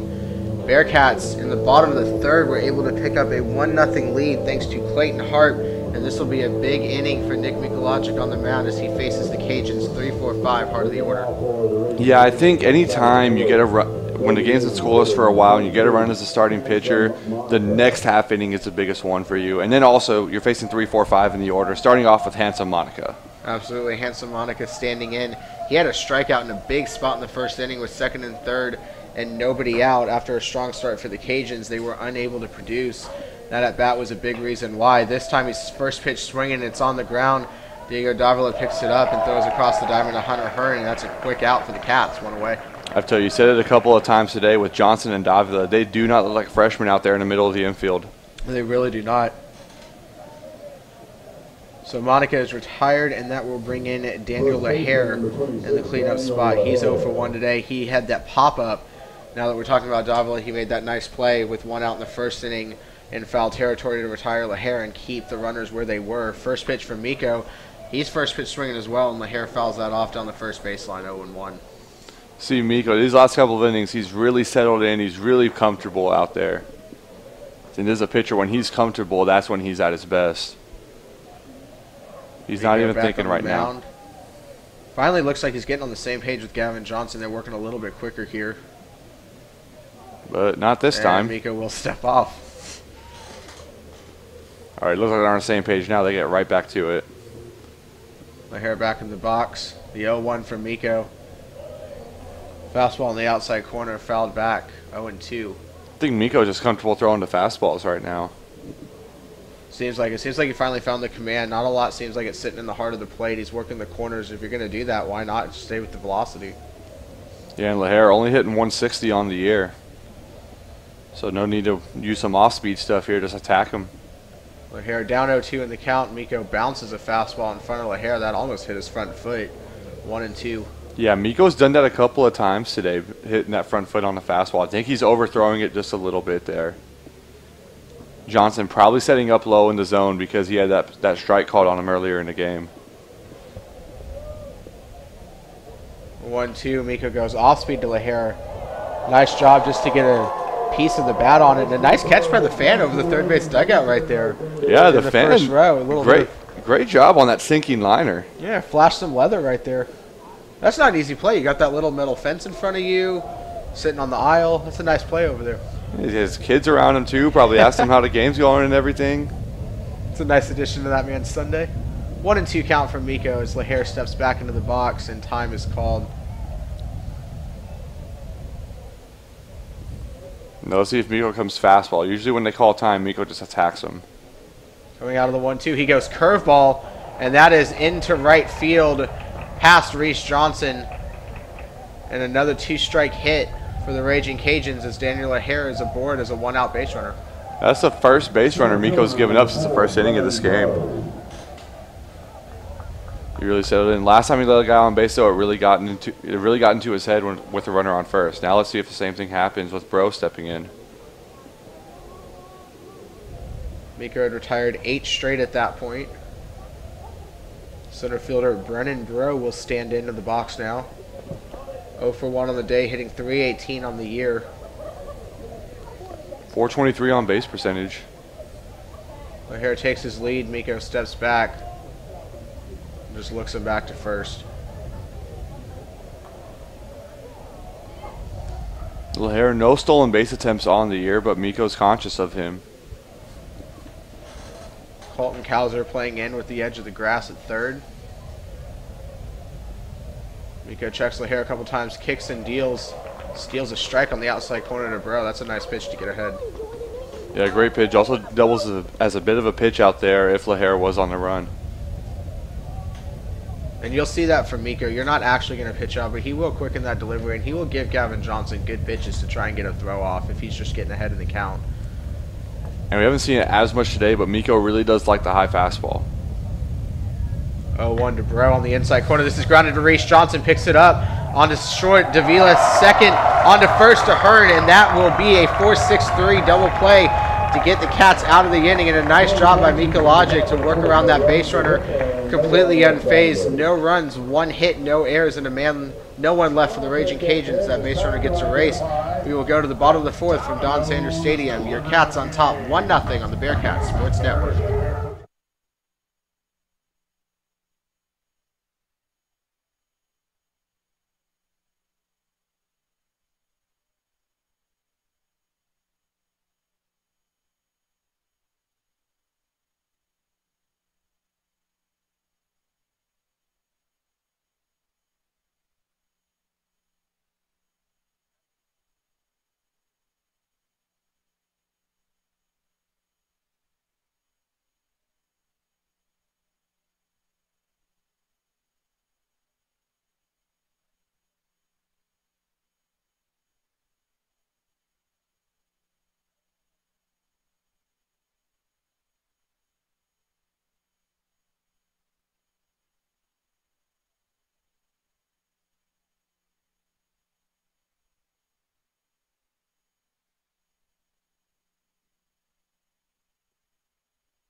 Tyler Josephson alongside Gabe Myers back on the Bearcat Sports Network. Catcher Gavin Johnson leading off the home half of the 4th for the Cats as they look to build on that 1-0 lead that they picked up in the 3rd. Yeah, the Cats scored the first run off Schultz all year in the last inning. Schultz back out to work the 4th, and the first pitch to Gavin Johnson's a fastball in the dirt for ball 1. Johnson hasn't taken the bat off his shoulders yet. 5-pitch walk in the first inning, and now ball 1 here, or in the second inning, and now ball 1 here. Johnson finally gets a chance to hack it. He fouls that one away over the third base dugout, and the count's 1-1. Schultz only hitting about 85, 86 on that fastball, but all these hitters are behind it. They're very conscious of that breaking ball. Schultz comes set, working out of the stretch all day, and That pitch by Gavin Johnson fouled back, 1-2. Once again, behind another fastball for Johnson there. And he's a guy, he wants to get around on the pitches. He wants to extend his arms and really let the bat go. Johnson down in the count 1-2. Schultz comes, sets, and deals. Johnson once again fouls it off to about the same spot of the third base dugout, so we'll tee it up. Yeah, since giving up that run, Schultz has really just gone straight fastball now. We haven't really seen a breaking ball much since he gave up the single to Clayton Harp. A 1-2 pitch again to Gavin Johnson. He takes a pitch just off the inside edge. Home plate umpire not budging at all on that inside corner today for either side. Yeah, McKinnon tried to frame that one though, but it looked pretty far inside that time. And now it's a 2-2 count. Johnson's worked his way back in it. Schultz, a curveball, tried to backdoor Johnson. It stays outside. So a good at bat by Gavin Johnson out of the 5-hole to lead off this inning, and it's a full count. Yeah, you gotta imagine Lafayette's gonna want some length out of Schultz today after the way their bullpen got roughed up yesterday. Schultz steals on 3-2, the payoff pitch. Gavin Johnson turns that ball into the right center field gap, giving chases Wiley. He lays out. He cannot get there. Gavin Johnson around first. He will pull into second with a stand-up double. And the Bearcats are in business in the home half of the fourth. That ball looked like it may hang up just a little bit too long. Jordan Wiley gave it a good look and a good effort, but it one-hopped that 375 sign. And Gavin Johnson is in scoring position with nobody out for Jackson Grisham. Johnson has stayed red hot now. He has had a great series so far. And count leverage, it does not matter the count to Gavin Johnson right now. He is up there and he is just putting together quality ABs. Yeah, he is locked in right now. He was down 0-2 in the count, worked his way back in it, stayed on the fastball and got his pitch and knew what to do with it. I think the wind helped that thing hang up there a little bit for Wiley. It looked for a second like he was going to make that play. Off the bat, I thought that was extra bases for sure, and I looked up, I saw Jordan Wiley closing in, and I thought he actually had a chance to get to a ball that I thought was a true gapper. It was just a little bit out of his reach. Louisiana Lafayette's going to have a bit of a confidence at the mound. So let's go back to the last half-inning game. We talked about how important it is when your team gets a lead in a close game to go out and put up that shutdown inning. Miko got a quick out, gave up a base runner, but then got that 4-6-3 double play rolled up to get off the field quickly, and Gavin Johnson comes out and does exactly what he needs to do offensively. Yeah, I think that half inning was big for Miko, and it just in an inning where, in a type of game where it's zeros being put up on the board, you're off the mound, you're on the mound, everything goes quickly, and now it slows down a little bit. You have to wait a few extra minutes to get back out there. Your rhythm gets thrown off. Come back in, get 3 quick outs. That's big for Miko, and especially for a guy who at times can be his own worst enemy, being in his own head, just to get those quick outs and be able to just get back out there knowing you have the lead. That's what you want to do. So kind of a quick hook today for Jacob Schultz. That's going to do it for him as Lafayette is going to go to their bullpen. Just 3+ innings of work, 1 run and 3 hits. We have a new pitcher to tell you about for the Raging Cajuns, and we will do so in just a minute when we come back on the Bearcat Sports Network. Okay, looks like...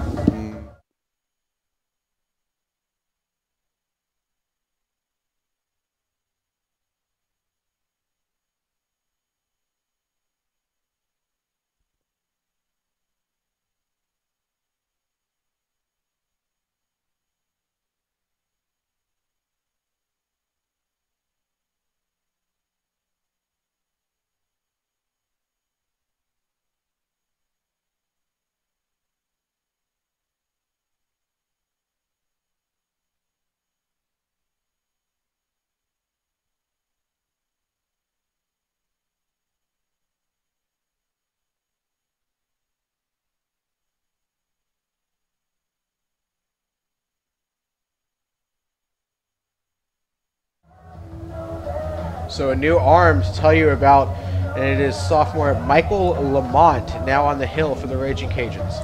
Yeah, Lamont, a sophomore out of Flower Mound, Texas. This is his 2nd appearance on the year, and the Cajuns will expect some length out of him. Against Louisiana Tech on Tuesday, he came in 3 1/3 inning, 5 strikeouts, looked very good, allowed just 1 hit, 1 unearned run, a couple of walks, but again, 3 1/3 innings, and that's about what the Cajuns are going to be looking for from him today. And a tough outing. He was slapped with a loss in that game, but he really did pitch well. Yeah, he really did pitch well. I mean, the one run was unearned, so it's always tough when you don't allow a run to, get slapped with the loss. But, it happens. But, yeah, 3 1/3 innings. He is a guy with some length on him. Coming into a tough situation. Jackson Grisham, one of the better hitters in the lineup coming up. You got a runner on second, so Lamont's going to have to work his way out of this. And like you said, 5 strikeouts in just that 3 1/3. And when you give up a leadoff double, you need a guy to come in that has swing and miss stuff. And that's what Lamont gives the Raging Cajuns. And he will contend with Jackson Grisham to start. Gavin Johnson, the catcher, stands on second. He laced a double to lead off the inning. Grisham in the box showing bunt. Corner infielders are in. Yeah, I think Lockridge doesn't really want to get down the line again. First pitch misses up and away to Grisham for ball 1. Yeah, I was going to mention Lockridge. The last time someone showed bunt, he crashed about 40 feet in 3 seconds and took a line drive towards his head, and I think this time he's going to wait back and let Jackson Grisham get it down the line if he wants to. Grisham not showing bunt on 1-0. Lamont comes set. Grisham pops one straight up on the infield. That thing is sky high. Lockridge will get called off by the shortstop Cantrell, who will make the play as he battles the sun, and there is one away. Yeah, that's a big one for Lamont right there. Now, second base 1 out. It's a lot easier to deal with the second base nobody out. And it's Diego Davila will now step into the box. Lockridge and Cantrell kind of joking after that play. I'm sure Lockridge said something to the effect of that ball had a little more height on it than the one that he caught the last time the Bearcats showed bunt. Oh, man, I don't think Lockridge's going to let that one go for a while. At least we won't. Diego Davila stands in with Gavin Johnson on second. He takes a curveball that catches the top of the zone for strike 1. That was a bit of a hanger. That Davila could have done something with that one. I don't think he was hitting curveball, though, first pitch. Freshman shortstop stands in. He's 0 for 1 today, hitting 143 on the year. Little inside move, and Lamont bluffs Johnson back to second base. 0-1 the count to Davila, 1 out. Johnson in scoring position. That was a big out by Jackson Grisham, though, to not let him move up 90 feet. Yeah, sac fly out of the question now. Davila tries to check his swing, and the home plate umpire says he went around, so it's 0-2. Very interested to see what Davila does now. I got to think the approach is going the other way here. He's shown you 2 sliders Lamont has in this at-bat. Eric Bonnert and Reese Johnson, 8 and 9 hitters, standing on deck for the Cats. 0-2 to Davila. Lamont comes set, checks Johnson a couple times, and goes back to that inside move again to bluff him back to second. Man, they're adamant about keeping Johnson on the bag, but I don't think the Bearcats are sending him to third here with 1 out. Louisiana Lafayette's been adamant about keeping the Cats runners in check all day. Here's the pitch. That ball's on the ground towards third. Past a diving Lockridge. Johnson had to hold up, so he will move up to third. And a nice piece of 2-strike hitting there from the freshman Diego Davila. Yeah, he just, with him, he just wanted to put the ball in play, didn't want to swing and miss 3 times, and, well, he was able to put it in play, and now you got first and third with 1 out, and Eric Bonnert at the plate, who's a tough guy to double up. And that's why you always hear that adage with 2 strikes, just put the ball in play, and that's exactly what you mean right there. He was able to just kind of sneak it through. A little ground ball that had eyes to the 5-6 hole, and all of a sudden you got runners on the corners with 1 out, and the Bearcats are in business for Eric Bonnert. And one other thing, they were so adamant about keeping Johnson on base. The shortstop Cantrell was cheating over to that second base bag. That probably helped that ball get through. Also kept Gavin Johnson from scoring on that base hit as he waited until it cleared the infield to make sure. And Lamont will step off and throw to first. But a dive, and Davila's back in safely. So many options that the Bearcats have right now with Eric Bonnert on the corners, 1 out. The one thing you don't want to do is ground into a double play, but the infield is back, and they will forego a run here for an out. Yeah, also Bonnert is a really tough guy to double up, so it'd have to be a really hard hit ground ball to get him. Bonnert looks at a fastball, and that's going to miss just up out of the zone. 1-0 the count here. Curious, Bonnert's looking at Diggs for the signs now. So many things. You could squeeze, you could safety squeeze, you could put Davila in motion and hit and run to stay out of a double play. You can play it straight up, and like you said, Bonnert himself is tough to double up. Wouldn't be surprised they send Davila. Johnson creeping off at third. Lamont will throw back to first again. Yeah, I think Davila, you could put him in motion also. Catcher might not want to throw knowing Johnson's on third and could be coming home on a throw to second. We did see McKinnon get up before this at bat and give signs to the infield in case Davila does break for that first and third play. Lamont down in the count 1-0 to Bonner. Gets his signs, comes set. Checks his runners a couple of times. Kicks and deals here. In motion, the throw down. It goes through to second. Gavin Johnson does not break. And Davila is nailed at second. So just a straight up steal and a throw down by Lafayette. And they will steal a second out here. And Gavin Johnson remains at third base. I'm surprised right there that Johnson was not off. I don't think you send Davila there if you're not expecting Johnson to run as well. If you're either not having Johnson break or you're not having Bonnert hit and run. 2-0 the count to Bonnert, though. Now we'll see if he can pick up his teammate. A little bit of a slider right there. Catching the zone for the first strike, 2-1. Bonnert seemed, he wasn't aggressive looking at all. He seemed to be content to let that pitch go. Maybe Johnson just wasn't comfortable with the lead. He got off at third. Let's give McKinnon some credit on that caught stealing, though. A very nice drop, though. He put that throw right on the money. Here's the 2-1 pitch from Lamont. Bonner chases up out of the zone and fouls it back to the screen, 2-2. It's also the second runner McKinnon has caught today. For someone who doesn't play regularly, he's done a very good job behind the plate. His arm has looked very good. He even had that snap throw down behind a runner at first base earlier, and it was right on the mark. 2-2 the count to Bonner with 2 outs. Johnson at third. Cats looking for that 2-out RBI. Bonner on the ground to third. Picked up by Lockridge. Throws across the diamond, and the Raging Cajuns get out of trouble despite having runners on the corners and 1 out. The Bearcats are unable to capitalize. Gavin Johnson stranded on third after a leadoff double. We go to the 5th. Your Cats on top 1-0 on the Bearcats Sports Network.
Top of the 5th here on this Sunday afternoon from Don Sanders Stadium. Bearcats clinging to that 1-0 lead.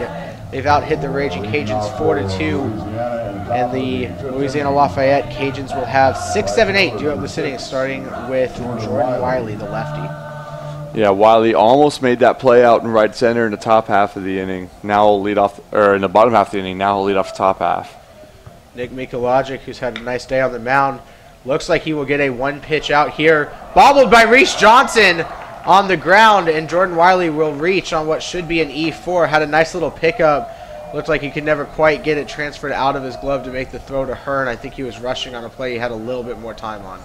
Yeah, I don't know if he ever picked that up quite cleanly. He never really did get it out of his glove. Looked like it was bobbling around in there. Miko was a little frustrated on the mound after that play, as any pitcher would be. So that'll bring up Cantrell here in the 7-hole with Wiley on first, as that was indeed ruled an error on Sam Houston. Miko has a base runner to contend with. First pitch swinging again. Cantrell fouls that one off deep down the left field line. Strike 1. Wiley, no stolen bases on the year, but you saw in the outfield he does have some speed. I'm interested to see if the Cajuns send him in motion here with Cantrell up, who has not hit the ball well this season. Hayden Cantrell, a good contact hitter, though, doesn't strike out a lot, is able to put the ball in play. Type of guy that you would maybe hit and run with. Jordan Wiley bluffs the steal, pitch in the dirt, a nice block by Gavin Johnson. It counts even 1-1. Yeah, I think you do want to get a runner in a scoring position here with McKinnon on deck, or Lockridge and then McKinnon. Wiley gets his lead. Miko peers into Johnson, gets his sign. Glances over at Wiley, comes set. Miko deals here, falls behind 2-1 as that pitch is in the dirt. Yeah, one thing about Cantrell also is that he's going to be tough to double up. A lot of speed in that batter's box. Especially coming out of that left-handed box. Cantrell hitting ahead in the count here, 2-1.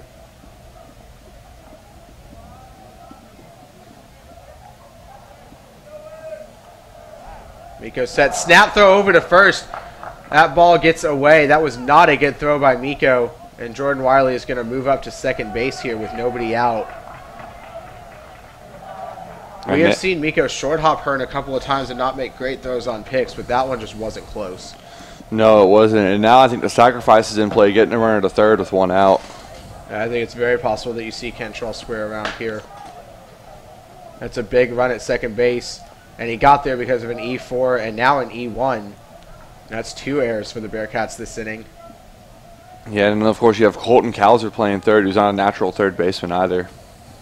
He is playing in on the cut in front of the bag. Also, shortstop Diego Davila playing with Jordan Wiley, so if they can pull Kauser off the bag, but Cantrell is swinging away and he does foul off a pitch, so it's a 2-2 count now, and we'll see if Kauser drops back a little bit. And he does. Now he's not playing on the grass anymore. Still playing in, but he is on the dirt. 2-2 count to Cantrell, nobody out. Jordan Wiley at second. He's done absolutely nothing to deserve to be in scoring position. The Cats have handed Louisiana Lafayette a runner at second and nobody out. If you're a pitcher now, this is where you got to pick up your team. You got to pick up Reese Johnson over there, who made the error at second. There is some action in the Cats' pen. There is a lefty up. I can't see what number he is. Cantrell back in the box. Miko comes set for the 2-2. Pitching for the strikeout here. Goes with a fastball low and in. And he's going to run the count full.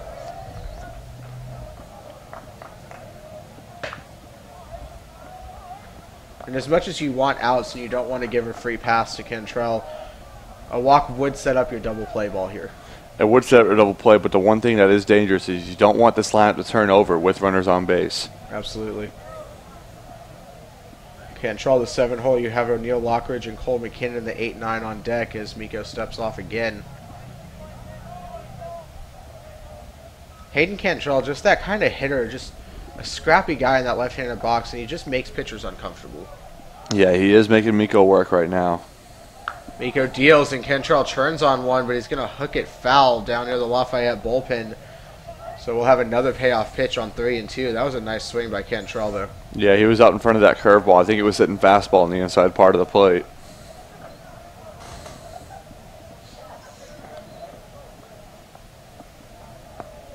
Wiley off a second.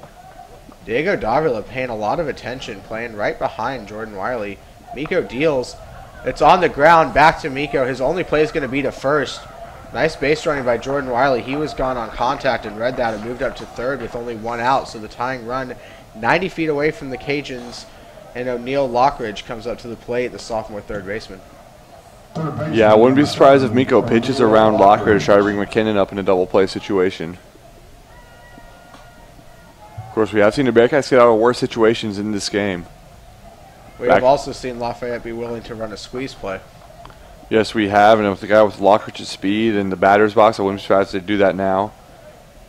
Kauser and Hearn on the corners and near the cut of the grass. Middle infield playing about halfway as well.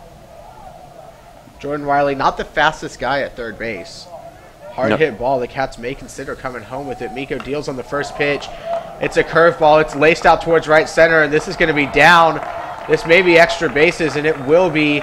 Clayton Hart picks it up and gets it back in, but that is an RBI double for Lockridge, and we are knotted up at 1 apiece in the top of the 5th. Great job by Lockridge to come out swinging right there. He got a pitch he could do something with and just put the ball in play, put it into the air, and either way it was going to score a run. And now he's standing on second with Cole McKinnon in the box. Off the bat, it was at least going to be a sac fly, but he placed that just perfectly. About a foot either direction, and someone had to play on that ball, but he just kind of put it out there in the right center field, and he pulls in with a two-bagger and the RBI for Lockridge. And here's Cole McKinnon in the 9-hole now. Yeah, McKinnon coming up. He's just got to focus on trying to put the ball in play here. Perhaps maybe even getting Lockridge to third. Kickoff play at second. Back in safely as Lockridge. Yeah, Lockridge didn't look like he was getting too far off the back there. They don't want him to get too aggressive, though. Reese Johnson out there giving signs at second base. Lockridge gets his lead again. McKinnon 0 for 1 today. Grounded out to short back in the 3rd inning. Here's the pitch from Miko. First pitch swinging, lifted to right field. Settling under it, Jack Rogers. He will make the catch. Lockridge will tag and advance to 3rd here. But with 2 outs, the lineup rolls over for Gavin Bourgeois. I think this is exactly what Miko didn't want, but now you just got to focus on getting this guy out, getting out of here with a tie game. Cajuns, second time through the order, have been aggressive against Miko. Well, yeah, Miko's been pounding the strike zone though. He hasn't been beating around. He hasn't been nibbling at the corners here. So here's Gavin Bourgeois, walked to lead off the game, popped up to second in the 3rd inning. That is the only time we have seen him swing the bat today. And he takes a first pitch fastball up and away from Miko for ball 1.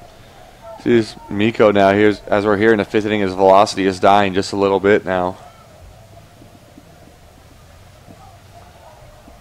That fastball about 83. Miko winds and deals here. That ball's lifted down the 3rd base line. Cowser will give it a look, but it's out of play out near the field house. 1-1 the count. You've also seen fewer breaking pitches from Miko the second time through the order, and I think part of that is he just doesn't have the bite on him that he had the first couple of innings.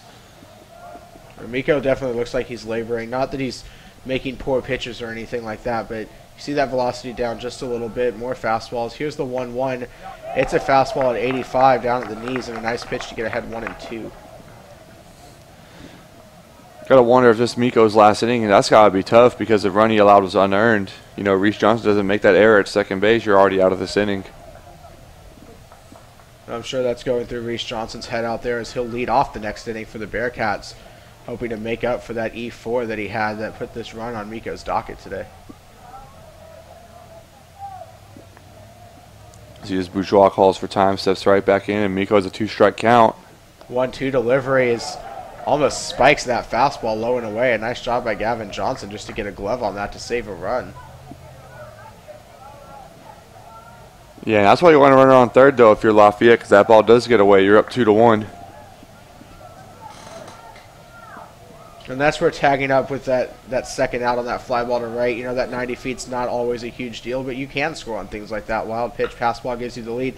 This one on the ground to short, picked up by Davila. Slick hands, throws across the first to Hunter Hearn, and the Cats get out of it. An unearned run for Louisiana Lafayette, but they'll take it as they've tied the game up in the top of the 5th. We'll be back with the bottom half. 9-1-2 for the Bearcats. Reese Johnson coming into the box on the Bearcats Sports Network. It's time for the Bearcat.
Back on the Bearcats Sports Network, bottom of the 5th inning. Tyler Josephson alongside Gabe Myers on the call. Gabe, let's set the stage. Freshman Reese Johnson's walking into the box. At the start of the last half inning, his team was up 1-0. Mikulajic got what looked like it should be a one-pitch out, but an E4 from Reese Johnson ended up allowing a man to cross home plate. He has a chance to make up for it right here and turn it around and get on base for his team. Yeah, I think part of him's going to be one swinging for the fences here, but I think he just needs to focus on putting the bat on the ball. He'll take a fastball from Lamont on the first pitch, and the count's 0-1. Yeah, I think he just needs to focus on putting the barrel of the bat on the ball, get on base, create traffic, and start playing pack baseball. Can't let that error live in your head for too long. That left center field gap looks nice. Just take something inside out it, get yourself into scoring position. He will swing and lift one to center field. Lazy fly ball for Bro as he is over towards right center, and Reese Johnson is retired for one out. Yeah, there's a hanging breaking ball right there from Lamont, but Johnson just got under it, and now Jack Rogers is going to step in as the lineup turns over. Top of the order, right fielder number 44, Jack Rogers. And this is a big at-bat, not only with one out as a leadoff hitter. It's your job to get on base, preferably in scoring position here. You have Clayton Hart, Colton Cowser, and Hunter Hearn up behind you. Just give those guys a chance to bring you home. Yeah, I think when you're coming up, he's been struggling too. He has a good eye. Rogers has a good eye. He just needs to focus on getting on base as he takes that one. Lamont misses high on the first pitch of the at-bat, so Rogers is ahead 1-0. Rogers a couple of groundouts today, the first to short, the second to the first baseman. Rogers thinks about that one, but lays off the inside fastball, and he's ahead 2-0, so a good hitter's count to the leadoff man. Yeah, Rogers definitely. He wants to turn and burn on a fastball inside, left-handed hitter. Lamont down in the count 2-0, comes set out of the stretch and delivers, looking for the outside corner, misses, so a 3-0 count to Jack Rogers. And I imagine you're going to see a take sign here from Matt Deggs. Oh, definitely. Rogers also, he's a threat to steal when he gets on base, so you just want him to get on and perhaps create some havoc out there. 3-0, Lamont will just lay a fastball in at 85, and the count's 3-1. I wouldn't be surprised if Rogers has a take sign again now on 3-1.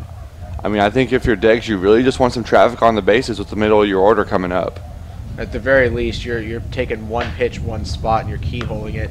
He does that, and he hits it hard, but right at the first baseman, Daniel O'Hare, so he's retired on the 3-1 count, and suddenly there are two away and nobody on for Clayton Harp, and that's not what you want if you're the Bearcats. Usually that's a hit, but O'Hare that time playing right down the line, and he was just right there. Usually that's a double. Clayton Harp stands in, nobody on, 2 outs. The infield swings over to the right side. And if you're Clayton Harp, this is a spot where you're not looking to get on base. You're looking to put a run on the board. Yeah, Harp, he's swinging for the fences right now, and he can do that with how much of a power hitter he is and just how good of a hitter he is overall. And he's 2 for 2 on the day, an infield single and then an RBI single back in the third. He's down 0-1 in the count. Takes a big cut at that pitch out in front of 87, and he's down 0-2. Yeah, that ball was a little high. I think Harp saw a fastball above the belt, and his eyes just lit up.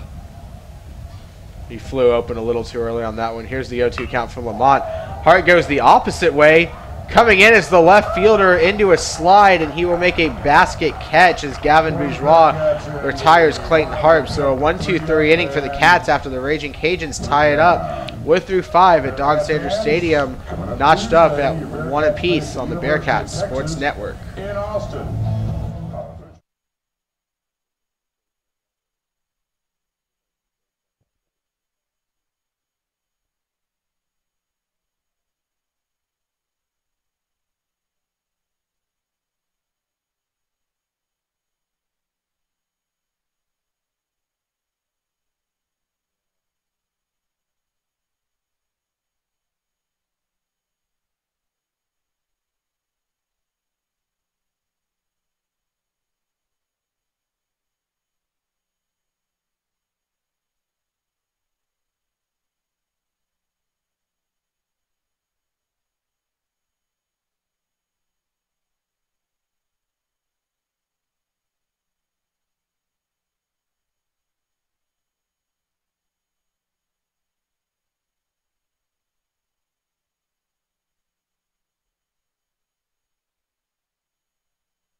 Top of the 6th inning from Huntsville. Nick Mikulajic still on the hill for the Bearcats, and he's going to have a tough 6th inning test here. 2-3-4 coming up, and it's Hunter Castles leading it off. Yeah, Castles leading off. Some defensive replacements as well. Jackson Lofton into the game for Reese Johnson, and he'll play short as Davila moves to second. First pitch from Miko was low, so it's a 1-0 count. Castles 1 for 2 on the day. He doubled back in the 1st inning, grounded out to second in the 3rd. Here he is leading off the 6th. Checks his swing and does so successfully, so it's a 2-0 count as Miko's behind. We commented last inning that we thought Miko looked a little bit tired. I would imagine now that he has one base runner and he's getting pulled. 2-0, and he's able to find the outside corner at 83 miles an hour. 2-1 the count. Yeah, and Castles, Monica, and then LaHare coming up 2-3-4. You really can't mess around with these guys. The 2-1 from Miko on the ground, and that's going to be a base hit up the middle. Clayton Harp will have to go over and pick it up in right center field and get it back in. So a leadoff single from Hunter Castles here. That'll bring up Handsome Monica with a runner on. Designated hitter number 23, Handsome Monica. And Deggs is not coming out of the dugout. Looks like Miko's going to be allowed to work through this inning, or at least through Handsome Monica. He has had success against Monica today. He got him a strikeout looking in the first at-bat, back in the 1st inning, and then grounded out to short in the 2nd at-bat in the 4th. That ground out to short, Monica came out swinging against Miko in his last at-bat. He was very aggressive on a first-pitch fastball. I think you should use that against him here if you're Miko and break something off to him to start off. Miko comes set. Monica squares to bunt, and he is indeed bunting and fouls it off. I think if it's a Bearcat, you'll take that. One of the best hitters in the college game squaring around a bunt. So the 0-1 count after the failed sacrifice attempt from Handsome Monica. Hunter Hearn at first, holding on Castles. Colton Kauser playing behind the bag at 3rd on the line. Infield shifted slightly to pull. He'll bunt again, so here comes Kauser. It's a pitch out. Counts 1-1. Castles was getting a really good jump over there at first base. They were trying to see if they can catch him running early. Castles, he is willing to run. He has 4 stolen base attempts on the year, successful on 3 of them. And now it's 1-1 here. 1-1 to Monica. Squares around again. Miko delivers. Monica tries to get the bunt down. He'll foul that one off. So now it's a 1-2 count. And how do you play it with 2 strikes? Well, I would say I wouldn't have him bunt with 2 strikes, but I wouldn't have Handsome Monica bunt anyway to start the count. So I'm not really sure what Lafayette's going to do here. Lafayette almost taking a page out of Sam Houston's playbook right here with their big 3-hole hitters squaring around. Playing some small ball at Don Sanders Stadium today. 1-2 the count. Monica back in the box. Castles with his lead. Kauser playing back. He's not going to move in unless he sees Handsome Monica square around. Monica does not this time. Miko comes set, delivers. Monica swings and lifts a high fly ball down the first baseline. Hearn going to have a look. It's going to be close. That ball's out of play, so the count will hold at 1-2. Hearn never looked like he really had a good track on that ball. Yeah, I don't think Hearn, even if it was in play, ever had a chance to really catch it. So Monica was way behind that fastball there. Miko's breaking stuff has been effective. Against right-handers, he's been going to that curveball. Or my bad, it's that slider. It's the left-handers, he's been working the curveball. See if he works that now, up 1-2 in the count. Also, wouldn't be surprised if they send Castles here. He's willing to run, and Monica handles the bat very, very well. Not a good lead for Castles, and he's not running, and that fastball misses outside, so it's an even 2-2 count to Monica, and you don't want to lose him here. No, you don't want to lose them. Also don't want to get a 3-2 because they've already shown today 3-2 they will start sending the runners. If you're Mikulajic, late in the game, 6th inning, you've thrown a good amount of pitches. This is one of those weird situations where you want to respect the guy at the plate, but when you get him to 1-2, you also want to attack. So he'll do that here on 2-2. Kind of a little bit of a sidearm action from Miko there, and this has also popped up foul out of play. Yeah, Miko has a few different arm angles he likes to throw to him. That time it's a slider, so he wanted to get probably a little bit more break on that and went sidearm. Sometimes for Miko, that's just an arm angle preference, messing with the guy's head. Sometimes that's a little bit of fatigue. If he feels like he's not getting a lot of break on that overhand slider, he'll drop down that arm slot a little bit. 2-2. Castle still with a pretty conservative lead at first.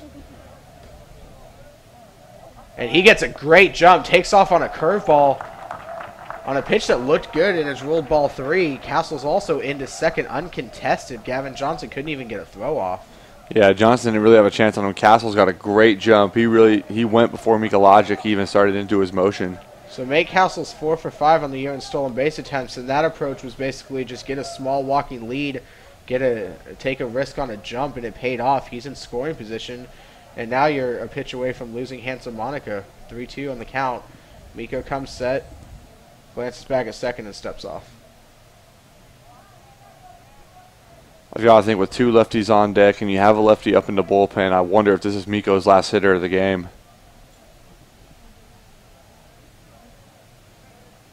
Deals on 3-2 to Monica. A fastball fouled straight back, and Monica thinks that he missed that 3-2 pitch.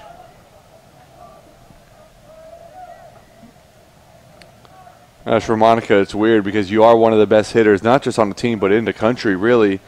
Monica, I think you got to be playing the other way. Try to get Castles a third with 1 out. Lahare's hit the ball well today, and you have Bro, who's one of your better hitters as well, hitting 5-hole. And I think if you're Miko, that works to your advantage because you know with that opposite field approach, you can throw those fastballs, and he's not flying open and trying to pull that. There's a slider back up the middle. Davila is going to pick it up on a couple of hops and throw across to first, but the runner will move up to third with 1 out, and both teams basically will take that outcome.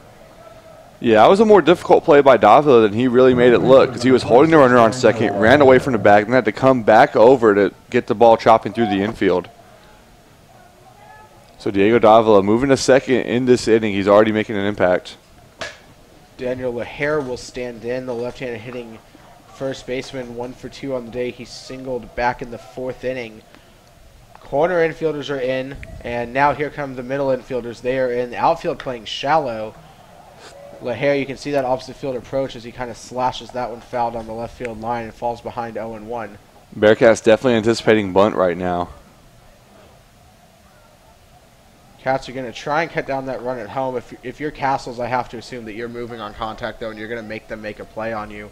Outfield is playing shallow as well. Clayton Harp in center field, barely even behind that Sam logo on the ground. Yeah, but Jack Rogers playing pretty deep out there and right. Fastball from Miko misses high, so the count's even at 1-1 to Daniel Lahair. But yeah, you said Harp in center is pretty shallow. Eric Bonner in left field is really shallow. It's only Rogers that's playing, looks like normal depth out there and right.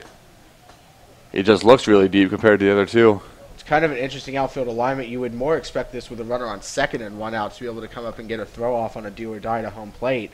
At this point, you're just cutting down a sac fly. There's a pitch out from the Bearcats thinking that Louisiana Lafayette might run that squeeze again. They were not. And the count is 2-1 as Lahair is in control at the plate. Jay, talking to the Bearcats, they have different infield calls that they use to, okay, are we playing on instinct? Are we trying to get the runner out? Or what are we doing? I think right now it's if they get the ball, they're going for the run. They're going to try to get that runner at third out. Pitch in the dirt makes it a 3-1 count, but Gavin Johnson again with a nice block. He's had a good day behind the plate defensively, and he saves the run again. Hunter Castles is getting an amazing secondary lead at third. I mean, he is way down that line by the time Miko delivers, and you have to assume he's going on the crack of the bat. 3-1 here to Lahair, and I don't think Miko gives in to him. Yeah, we saw Castles when he was on first. He does a great job. He's very smart running the bases. He really messes with the pitcher's head, and he's doing that now on third base. 3-1. That ball is lined past Diego Davila at second, and the Raging Cajuns have the lead on the RBI single by Daniel Lahair. Normal depth, that's a line out. Diego Davila just didn't have time to react, and that ball was just over his glove into right field. Yeah, it looked like Davila. I don't know how familiar he was playing second. It looked like he was a little late reacting to that ball. That ball was also scorched by Daniel Lahair, though. No, it was. And you're right. Normal depth, it's just a line out, and the runner's still on third, but they were playing in. They were playing aggressive, and they got burned on it. Bearcats head coach Matt Deggs kind of pacing near the edge of the dugout. And that will bring out the pitching coach for a meeting on the mound. Ooh. And they will make a move to the bullpen. So the Raging Cajuns, an RBI single here with 1 out off of Mikalogic. Daniel Lahair puts Louisiana Lafayette on top. Nick Mikologic's day is done, and we will be back to tell you about the new pitcher coming in from the bullpen. We'll have a lefty when we return on the Bearcats Sports Network.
New pitcher on the hill for the Bearcats to tell you about southpaw Brad Demko. Yeah, Demko, a left-hander out of Austin, Texas. Just second appearance of the year. He went an inning and 2/3 on Sunday against Virginia Tech. Struck out 4, hit 1 guy, retired 5 of the 6 hitters that he faced. And with the lefty Brendan Breaux coming up, he's going to be charged with getting him out. So he'll come in here with 1 out in the 6th inning. That means Nick Mikolajic's day is done. 5 1/3 innings pitched, 2 runs, just 1 of them earned because of that error at second base that allowed that first run across the plate. 5 hits, just 3 strikeouts in the day, 94 pitches. He is responsible for the runner at first in Daniel Lahair, but Demko will look for that double play ball out of the pen to get out of the 6th inning for the Cats. Yeah, and Demko, he's one of the go-to guys for the Cats out of the bullpen. And not only that, but he's a guy who can give them some length. The inning and 2/3 against Virginia Tech. He even started a game as a freshman 2 years ago. He's gone multiple innings before, and they'll probably have him pitch at least up until the 7th inning in this one. So Daniel Lahair on first, Brennan Breaux at the plate in the left-handed box. Lefty Brad Demko comes set with 1 out. And his first delivery misses off the inside corner, 85, ball 1. The Bearcats, we've talked about before, they have so many different type of pitchers in their bullpen, and Demko, he's a very traditional lefty here. Doesn't throw particularly hard, but he pounds the strike zone typically. Lines up definitely on that first base side of the rubber. Very deceptive arm slot against lefties, and you see it right there, that fastball coming out of his hand. Only 86, but it's tough to pick up, and he evens the count at 1-1. It's tough to pick up, and he starts so far away from home plate on that delivery as well. So when he hits that outside corner, it just looks like crosses through the ocean to get there. Lahair on first, messing with Demko a little bit. Fastball misses up high, and the count's 2-1. Yeah, Lahair took a bit of a dummy lead right there.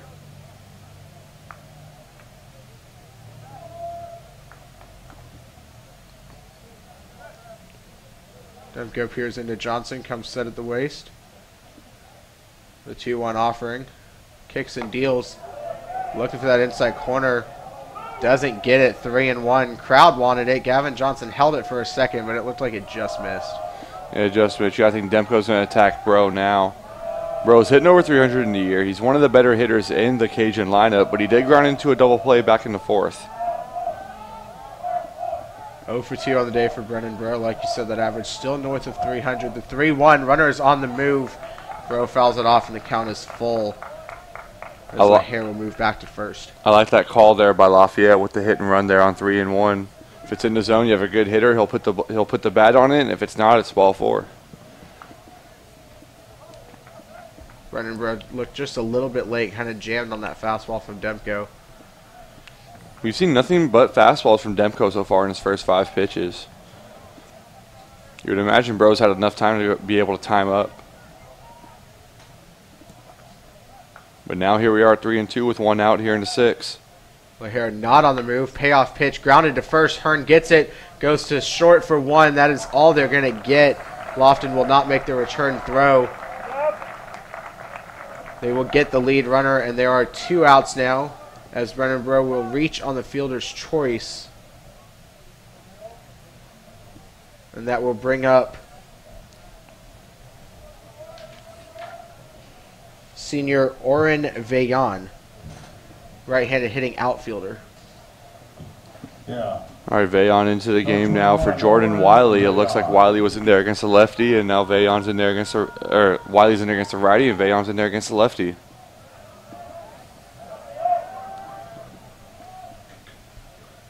Runner on first, 2 down. That pitch is off Gavin Johnson's glove to the backstop, and that will move Breaux into scoring position here with 2 away, and it's a 1-0 count to Veillon. That shows right now is a good play by Hearn to get the runner out at second in the last at bat, because now you'd have runner on third, but instead you have runner on second. I don't think the approach for Demko changes very much, or just focus on getting Veillon out at the plate.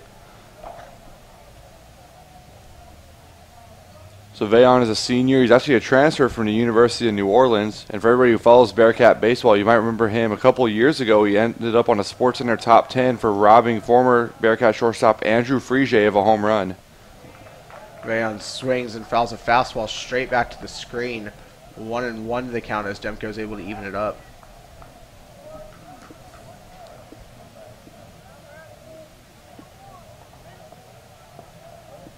You mentioned Andrew Frege. Bearcat fans have looked out at a platoon of freshmen at shortstop this year. And no disrespect to these guys that are playing, because the freshman on the middle infield for the Cats has been incredible, but Andrew Frege not being on the field is definitely an adjustment as Vayon fouls one straight back over our head and the count's 1-2. Well, I think more than not being on the field, but his bat not being in a lineup, that's what the Bearcats really miss, because defensively at shortstop, the Bearcats have been very good this year. They have been great, but Andrew Frege provided some pop that you just don't see a lot out of a middle infielder, and he was a special talent to watch on the field. He was also a great athlete as well. Once he did get on a bases, he was a threat to steal, threat to do anything. He can go first, third on a single. He just did a lot for this team. He was very versatile. The 1-2 pitch, swing and a miss! Demko gets Vayon, and the 6th inning will come to a close as he comes out of the pen and does his job. The Southpaw gets out of it, but the Raging Cajuns are on top 2-1, and the Bearcats will try and change that in the bottom of the 6th when we come back on the Bearcats Sports Network.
We are back on the Bearcat Sports Network. Tyler Josephson alongside Gabe Myers. We have a nail-biter 2-1. The Raging Cajuns on top of the Cats in the bottom of the 6th. But Sam Houston has 3-4-5 due up, and it's Colton Cowser to lead off the inning against Michael Lamont. Yeah, Lamont's on the mound. Like I said earlier, they're going to want to get some length out of him, and they have. But now the Bearcats trailing in the game. They need to do what they've done the last couple of days and rally a little bit here as we approach the late innings. Cowser stands in. Lamont deals his first pitch. A fastball nowhere close to the zone. Ball 1. I'll tell you, this is the right part of the order to rally. Is Colton Cowser's hitting .333 on the year. Lafayette sent 2-3-4 to the plate in the top half of the inning, and they were able to get a rally started. Bearcats trying to do that with 3-4-5, and Colton Cowser lifts one to center field, coming in hard and not being able to make the play is the center fielder Brennan Bro, and Cowser with some good aggressive base running is going to move up to second. Bro came in, looked like he was going to trap it for a minute, lost his footing, and when the ball kicked away, the freshman Cowser moved in to second, and this is the second leadoff double of the game for the Cats. They were not able to capitalize the first time. But now Hunter Hearn's coming up, and that'll help in terms of capitalizing things. But Colton Cowser, a great job there, not slowing down as he went around first. He was going to wait and see if the center fielder Bro could make a play and get it back into the infield, and he was never able to, so he's now on second base. Brennan Bro in center. I think that ball was just a little bit deceptive. He didn't crash as hard as he could until it was about halfway out there. Time called by Hunter Hearn, so Lamont will step off the mound. But a nice job by Colton Cowser, just kind of using those strong hands to flip that ball out the other way. I think part of what fooled Bro is the wind has stopped blowing now, so the ball's not carrying quite the way it was earlier in the game. Lamont deals a fastball that's close to the outside corner, but ruled ball 1. Hunter Hearn definitely looking to do damage with this swing, either find a gap or burn an outfielder for sure. Brennan Bro playing to the opposite side of center field. Here's the pitch from Lamont. Hearn takes a fastball up high, 2-0. I think last time he was up, Hearn, he swung at a fastball up and in when they sent the runners. I think this time he's trying to be a little bit more patient, have an opposite field approach.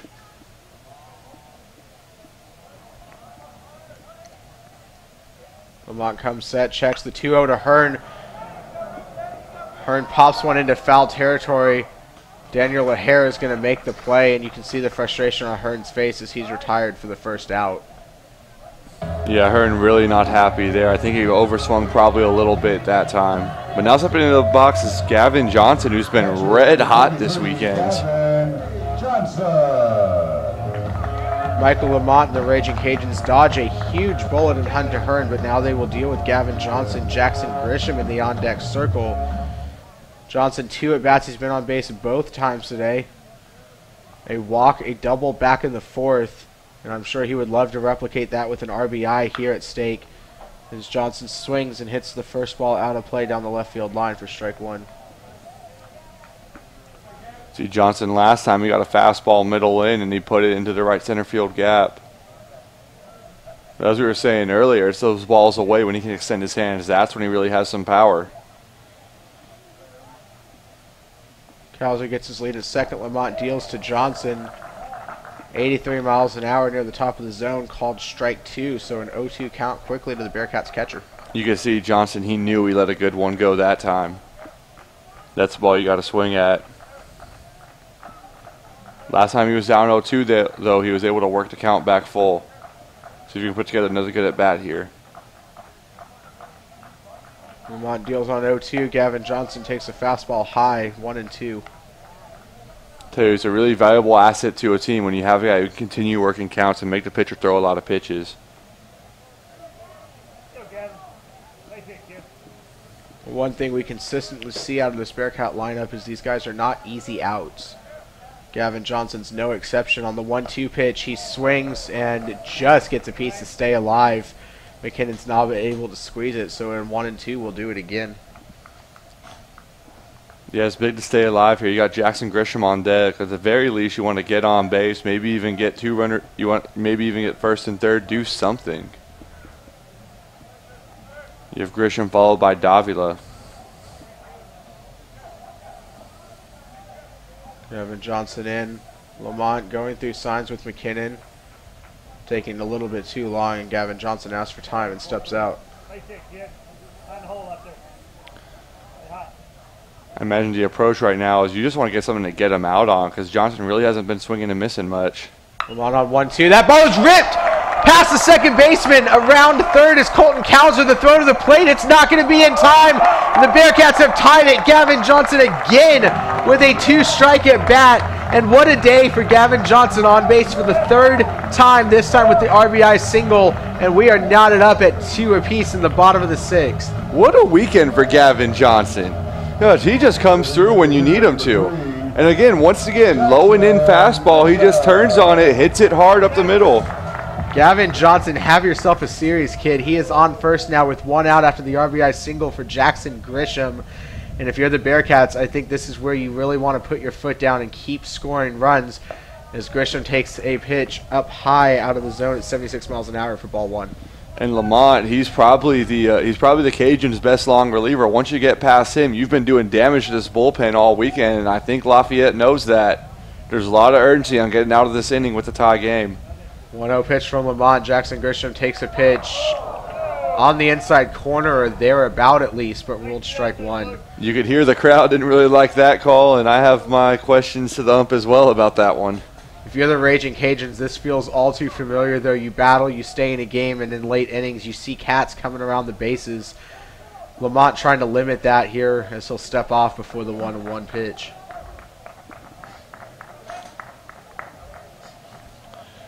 See, Lamont, he's not been quite as worried about the runners in this inning as he's yet to check them. Lamont deals on 1-1. Grisham lays down a bunt. It's a nice one. Lafayette's going to just let it try and roll foul, and it is not going to. That will stay fair, and that is a bunt single for Jackson Grisham. Gavin Johnson moving up to second base, and there are 2 on with 1 out for the Cats. That could not have been prettier. See, Grisham's a good runner out of the box, so if you play that immediately, you have a good chance to get him at first. I don't know why you let that roll foul. Or at least try to let it roll foul because it didn't. I agree. It never had the look of a ball that was going to go foul. At least pick it up and maybe take a shot. But regardless, there's 2 on and 1 out, and that will force a mound meeting for the Raging Cajuns. We'll take a short break with him. We'll be right back on the Bearcats Sports Network.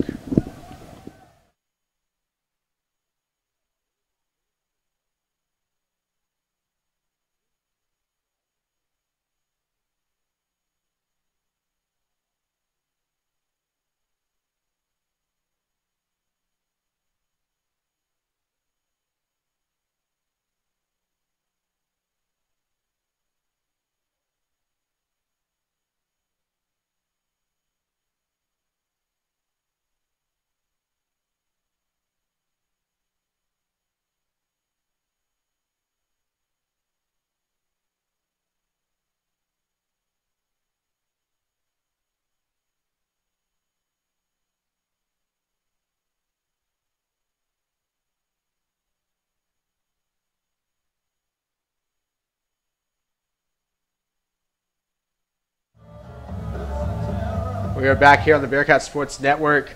Runners on first and second for the Cats, and Diego Davila at the plate with 1 out here in the 6th of a 2-2 ball game. Tyler Josephson on the call, Gabe Myers here in the booth with me. Michael Lamont trying to labor through this inning for the Raging Cajuns, and his first pitch to Davila is a strike. Yeah, I want to go back to Grisham's last at bat now. I think more than anything, the Cajuns were just surprised that Grisham laid down a bunt there in that situation, because they were trying to let it go foul when it really had no chance of doing so. Of course, you can't be surprised anytime the Bearcats lay down a bunt, to be honest. 0-1 from Lamont, popped up. This is going to be a tough play out in center. And that ball falls, trying to get to second base safely, and he will as Jackson Grisham. That ball had trouble all over it. Brennan Bro coming in, battling the sun. That's going to be an error for the Raging Cajuns. It's going to load the bases full of Cats with 1 out. And to the plate comes Eric Bonner. Man, Bro was playing in to start before that ball was even hit, so it should have been an easy play for him out in the outfield. And now Bonner's up with the bases loaded and 1 out. Eric Bonner today 1 for 2. Hit a seeing eye single in his last at bat. If he does that here, that's 2 runs. Bonner lays off a pitch off the outside corner.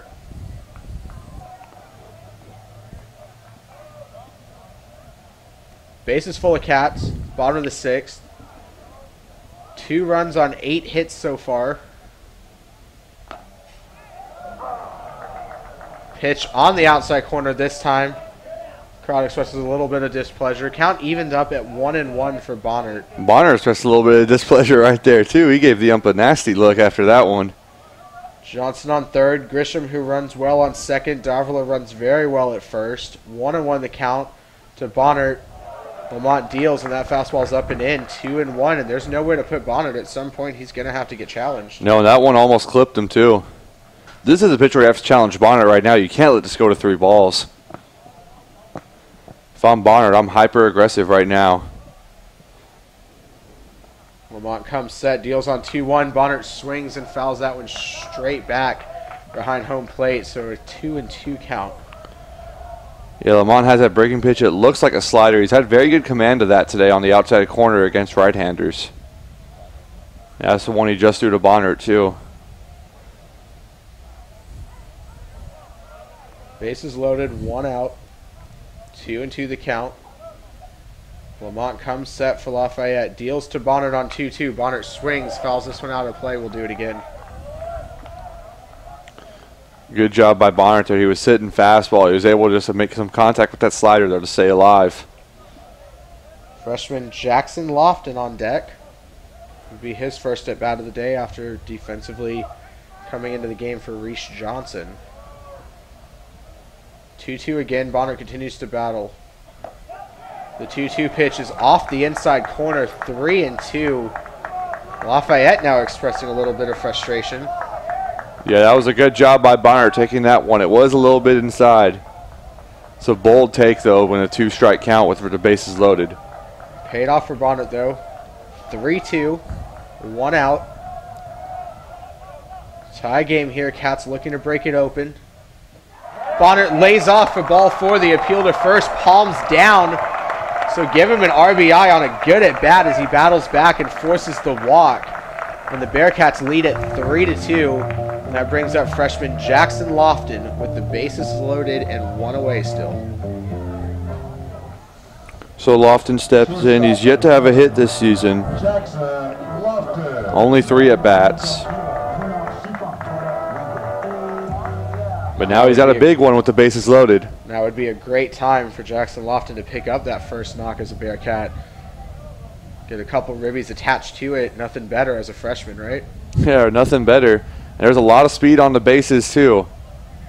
Davila's over on second. Anything in the outfield is going to score him. If you get into a gap, Eric Bonner will come around and score as well. He's got some wheels over at first. First pitch swinging by Lofton. He grounds that one fouled on the third baseline just a bit out in front. And Lofton's also a very good athlete in the box, so anything on the ground is going to be very tough to double him up. I wonder if the Cajuns are going to come home with any ball hit to the corners.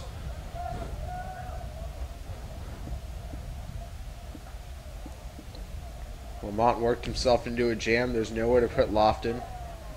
Top of the order waits on deck. Jack Rogers looming for the Cats.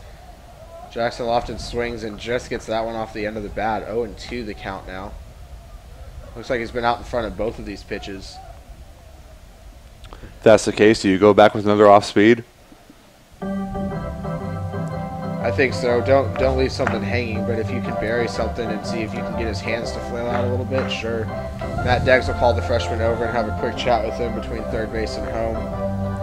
Also, Lofton is a freshman, so Lafayette does not know a ton about him. They don't know if he likes the high pitches, likes the low pitches, what he can swing, what he'll swing out of the zone at. So you're coming in almost blind to this at bat, but you are ahead 0-2, so you do have the advantage. Cats on every bag. Grisham at third, Davila at second, Bonnet at first. Freshman Jackson Lofton in the box. A 3-2 lead for Sam Houston.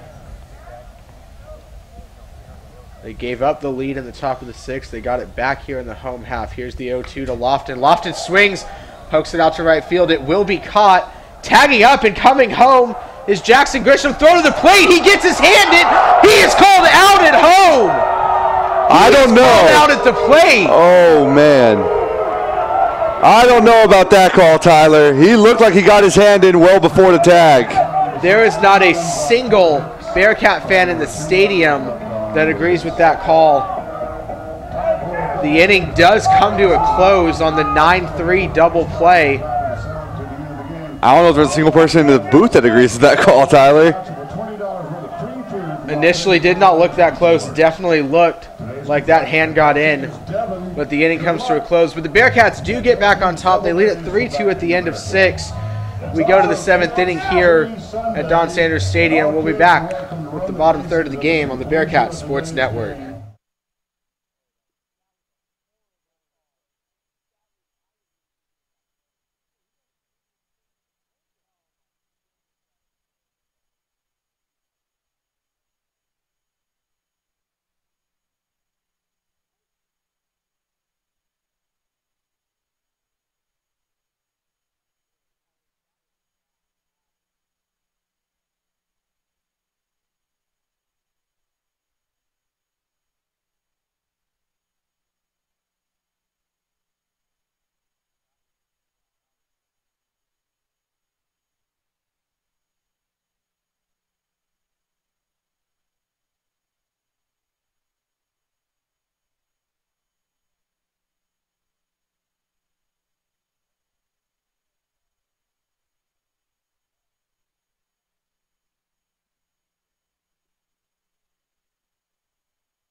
Tyler Josephson back with you on the Bearcat Sports Network alongside Gabe Myers. An eventful 6th inning in both halves. We go to the 7th here. We have a new pitcher to tell you about, right-hander Riley Gossett. Yeah, Gossett, a former starter, coming out of the bullpen now, making his 3rd appearance of the year, won a 3rd of an inning against Virginia Tech, and then 2 innings yesterday against Lafayette. Yesterday's game came in 2 innings, allowed 1 hit, 1 walk, struck out 1, didn't allow any runs, and now the Bearcats going to be expecting perhaps an inning, maybe 2 out of Gossett today, as we'll see what he does. And now leading off the inning for the Raging Cajuns is shortstop Hayden Cantrell. Still be tasked with getting a rally going off Riley Gossett, who's proven to be very effective so far this year, has yet to allow a run. Gossett into his line, first pitch to Cantrell, and he hits a 86-mile-an-hour strike down by the knees, so he's ahead 0-1. Gossett, affectionately called Goose. He's a very reliable reliever. He'll face 7-8-9 this inning. And that ball is ripped to right field, and that's going to be extra bases for the Raging Cajuns. Cantrell around first. He'll pull into second. He will be held up there. Nice job in right field by Jack Rogers to get that ball in as quickly as he can. But that is extra bases to lead off the Raging Cajuns' 7th inning. Yeah, you had to get that ball back in quick against Cantrell. He was looking for 3 that time. But yeah, one thing to know about Riley Gossett, he loves to throw strikes. He's not someone to nibble at the corners. He's going to attack these hitters. And it's the bottom of the order. I think that's what Matt Deggs wanted, but Cantrell made him pay with a double down the right field line. That'll bring up O'Neal Lockridge. Lockridge 1 for 2 today. He struck out looking, also has an RBI double to his credit back in the 5th inning. And now in the Cajun 7th, he'll face Gossett, who kicks and deals and pulls the string on a very nice changeup on the outside corner. He got Lockridge out in front for an 0-1 count. That was an impressive changeup by Gossett. It looks exactly like his fastball coming out of the hand. That was great arm action. A very nice change of speed by Gossett, and he's ahead 0-1. And now he's set himself up to go pretty much anywhere. To Lockridge, kicks and deals. Comes back. That's a nice play at third base by Colton Cowser as he drops to a knee. And a nice pick on the other end by Hunter Hearn. Corner infielders flashing a little bit of leather there together. That's a nice play. And Cantrell remains at second with 1 out. So a productive job by Riley Gossett there to limit the damage after a leadoff double. And there's 1 away for the catcher, McKinnon. I was just going to say how key it was to keep that runner on second with 1 out, and Gossett did a good job there. But a nice job by Cowser. He's not a natural third baseman, made a really good play over there. Natural outfielder in high school. He's transitioned a little bit to the hot corner. Nice job by Hunter Hearn over there, too, at first base. Looking like a natural, picking it out of the dirt. Yeah, Cowser, we saw him flash a leather in Florida. He made a nice sliding catch as Gossett throws a strike. Cole McKinnon 0 for 2 on the day. Ground out to short and a fly out to right field. Jack Rogers showing some respect to the righty, playing a little deep to the opposite field. Clayton Harp continues to play a shallow center field today. I think Harp trusts his speed and his range. Hughes checks the runner, deals on 0-1. Had another pitch on the outside corner at 77, and he is carving these hitters up with it. 0-2 the count.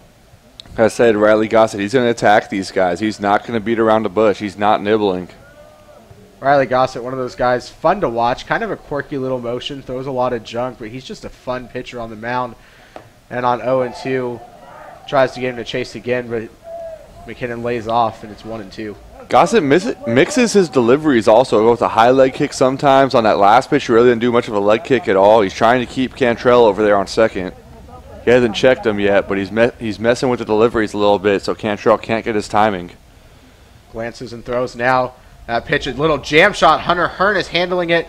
Gossett, a nice job getting over to cover the bag for the second out. Great job by Hearn and by Gossett on that play. Getting McKinnon at the bag, and now runner on third, 2 outs. Gossett has a good chance of getting out of this. A little bit of backspin on that ball. McKinnon got jammed.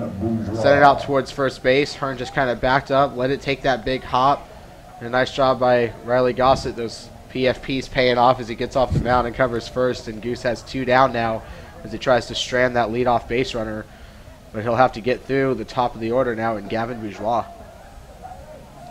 So yeah, a little bit about Riley Gossett. He was a freshman All-American back in 2016, sat out the 2017 season, and now he's a reliever for the Bearcats here in the 2019 season. That ball flared out to right field, but Jack Rogers is positioned well. Gavin Bourgeois is retired, so forget the leadoff double by the Raging Cajuns. Riley Gossett does his job. He buckles down. He gets a scoreless top of the 7th. No runs, 1 hit, no errors. A man stranded at third. And we will be back after the 7th inning stretch from Don Sanders Stadium on the Bearcats Sports Network.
Home half of the 7th inning as the Bearcats cling to a 3-2 lead, looking for the sweep of Louisiana Lafayette, and the Raging Cajuns run a new pitcher out on the mound, true freshman right-hander Connor Cook.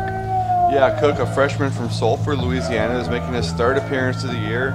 Went an inning and 2/3 against the University of Texas last weekend, allowed a run and that outing on a homer, and then went 2/3 of an inning and allowed 2 runs last weekend against Louisiana Tech.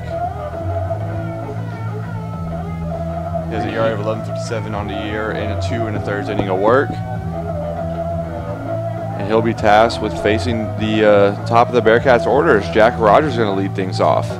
Jack Rogers, Clayton Harp, and Colton Hauser coming up as the Cats cling to a 1-run lead. They would love to open that up a little bit. Jack Rogers 0 for 3 today out of the top spot in this Bearcat lineup, but he will be facing a new pitcher, and we will see how Cook attacks Rogers to begin the home half of the 7th here on this Sunday afternoon from Don Sanders Stadium.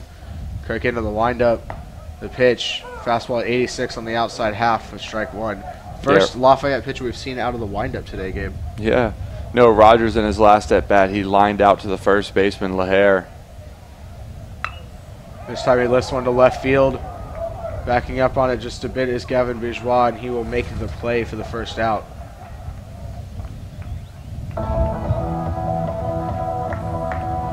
Now coming up is going to be Clayton Harp, who's 2 for 3 on a day. But yeah, I just noticed that. First pitcher out of the windup today for Lafayette. And also bringing in a righty to face 3 left-handed hitters as well. Interesting move by the Cajuns. Although I think they just want to try some new arms after getting roughed up yesterday. Cook delivers to Harp, who swings and fouls one out of play to begin the at-bat, 0-1. Harp 2 for 3 on the day, single in the first inning and in the third, tacked on an RBI to that third inning single. Where's the power at, Clayton Harp? 2 for 3 on the day with a couple of just base hits? What's that? Yeah, I know, right? We get spoiled. We expect 3-run homers out of him. Harp hitting here with the bases empty and 1 out in the 7th, and he takes ball 1 up and away. One of them was an infield single too, Tyler. Didn't even leave the infield. That's right. My goodness. I mean, it was caught about 20 feet into the outfield, but yes. Scored his infield single. It was. Clayton Harp gets fooled on a changeup. He's out in front, and the count's 1-2. Well, I think he was trying to satisfy us with a home run that time, to be fair.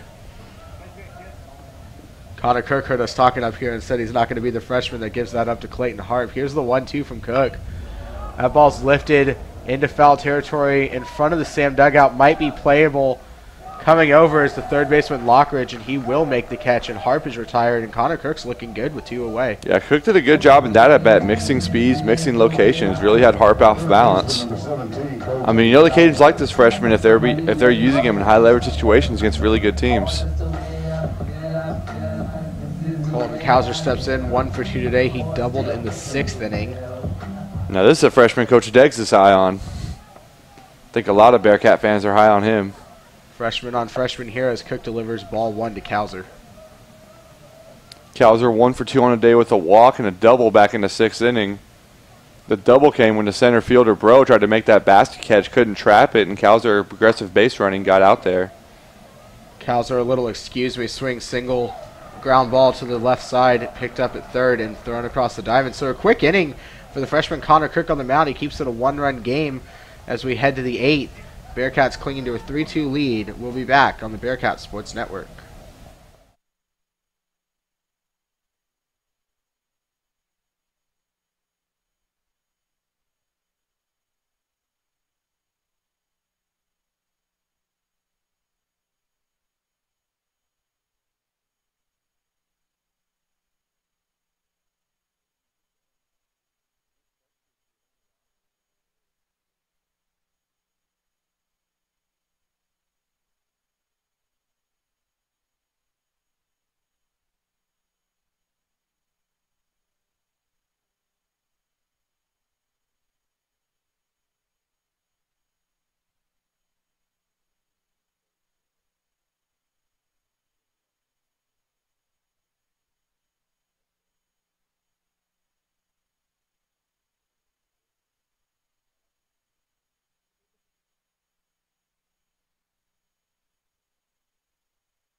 Top of the 8th here, Riley Gossett back out. A couple defensive changes in the Bearcat outfield.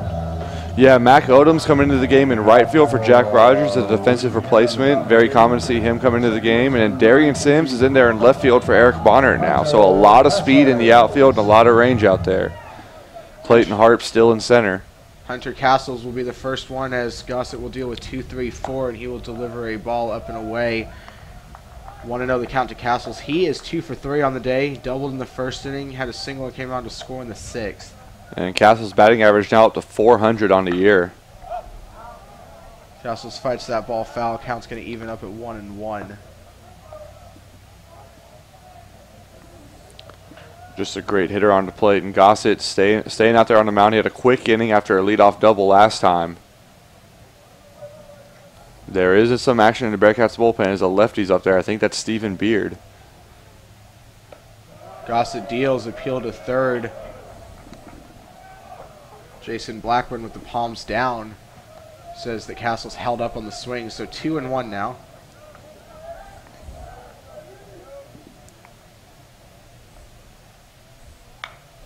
That ball's grounded to first over the bag. Hunter Hearn will take it himself for the 3 unassisted, and Gossett gets a ground out here to start the inning. 1 away in the 8th. Cats 5 outs away from a sweep. Big out there from Gossett as Castle's been the most dangerous hitter in the lineup today for the Cajuns and really all season. But it doesn't really get any easier now as Handsome Monica stepping into the box. As he's going to have a quick conversation with his third base coach. And a 1-run game in the 8th inning. If there's one guy you don't want to make a mistake to, it is Handsome Monica. He is the one that can turn this game on its heels with one swing of the bat. Yeah, Monica, a slugging percentage of .654 on the year. And there's a long conversation now he's having with his third base coach. Gotta imagine he's just saying, hey, if you get a pitch, connect. And Gossett is someone that throws a lot of strikes. And Monica's been aggressive today. So this is going to be a very interesting matchup because see some fireworks here. Our conversation might have included a little bit of a scouting report of how Gossett's been attacking this Raging Cajun lineup. Gossett set on the mound into the wind. First pitch to Monica is a fastball just below the knees, ball 1. Yeah, Gossett's really just gone fastball changeup in his outing so far. Inning in the 3rd up to this point. Gossett kicks and deals and finds the outside corner at 88. 1-1 the count. Tell you, Gossett's had that outside corner. He's been able to hit it whenever he's wanted to. Great command. A 1-1 offering. Monica unleashes a swing, but he's going to be a little late, and it's fouled off down the right field line. And this is a situation you don't want to be in now. Although Gossett does not work out of the zone much. No off-speed so far in this at-bat. Gossett has challenged Monica. He will come back. There's an off-speed pitch at 80. It's fouled back off the screen. The count's going to stay 1-2. That time Monica was way out in front of it, but he did a really good job just to stay alive. And even in this situation, if you're someone with as strong of hands as Monica is, you can let them go for a little bit, even if you're going to be out in front. Just foul off that off-speed. See if you can get that fastball again from Gossett. Flips that off-speed up there. This one hangs up a little high, so the count's 2-2. Monica's did a good job working himself back into the count here. And now Daniel LaHare on deck, who is 2 for 3 on today. And now Monica will ask for time. A few other Bearcats, this is the big inning right here. 2-3-4 in the 8th. 1-run game. Gossett throwing well. Kicks and deals. Here's the 2-2 to Monica. Gets him swinging on a fastball. Went up in the zone at 88, elevated it, and Monica chases and goes down, and what a big out number 2. Yeah, Riley Gossett, the 2 best hitters in the lineup, goes right through him, and now Daniel LaHare's coming up, but he's a chance for a 1-2-3 inning here in the 8th.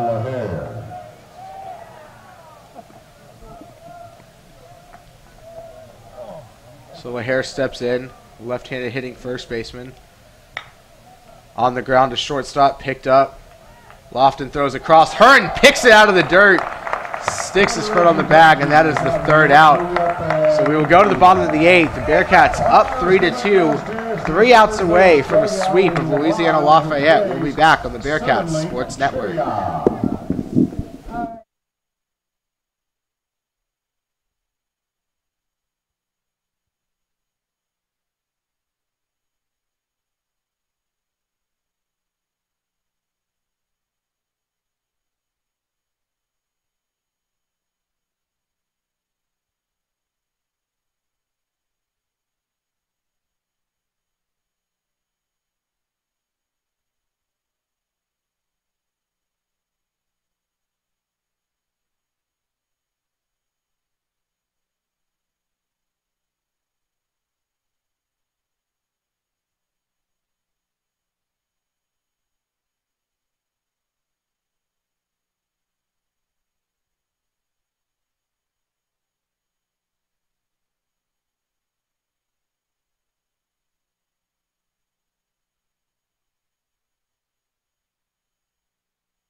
Tyler Josephson alongside Gabe Myers on this call of Sam Houston baseball.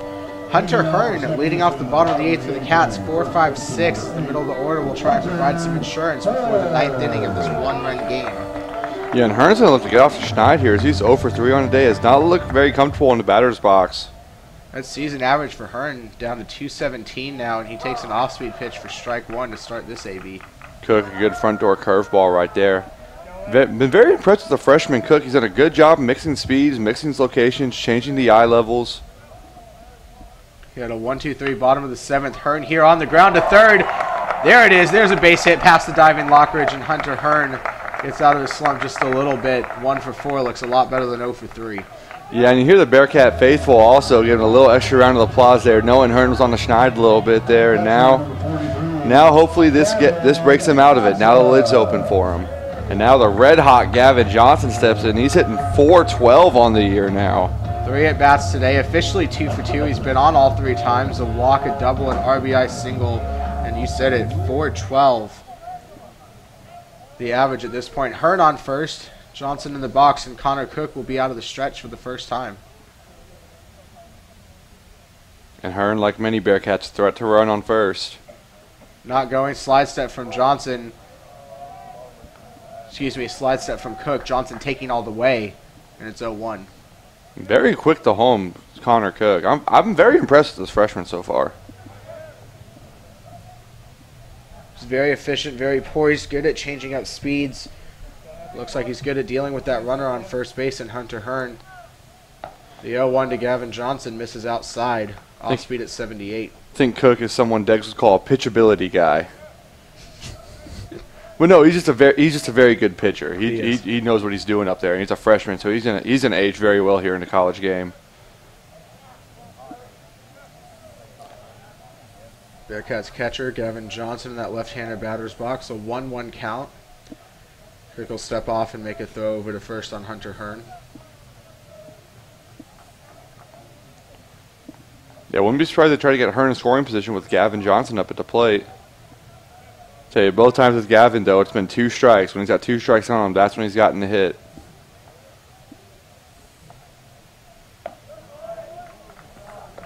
This one misses high to Johnson, so he's ahead in the count now, 2-1. Johnson's had such a good day at the plate, but all that is just a glimpse of the season that he's having so far. Gavin Johnson making the most of his time behind the dish, and a chance to maybe tack on an insurance run here or two for the Bearcats. I see Hearn's got a good lead off first now.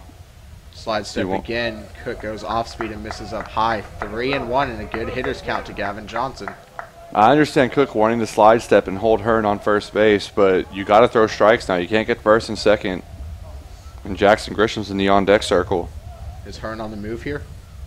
I don't think he's on the move here. Yes, oh, but he is. He is. He's going. And the hit and run works perfectly. Gavin Johnson slaps that through the vacated hole at short. Hearn goes first to third.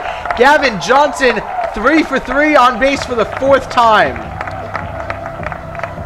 All right, Tyler, well, you called it there. He was on the move that time. Usually Gavin Johnson gets his hits with 2 strikes, though, so, I mean, can you blame me? He usually gets those 2-strike hits. But Tyler is celebrating here in the booth as he was right for the first time all day. Oh. No, I'm just kidding. But, yeah, now you got first and third. That hit and run worked perfectly. The shortstop vacated, and if that wasn't a hit and run there, that would have been a double play ball. We had that tough play out in center field earlier, too, again. Just saying. Runners on the corners. Nobody out now for Jackson Grisham. We have a brief delay here. It's coming from the Bearcats dugout. Not sure what's going on.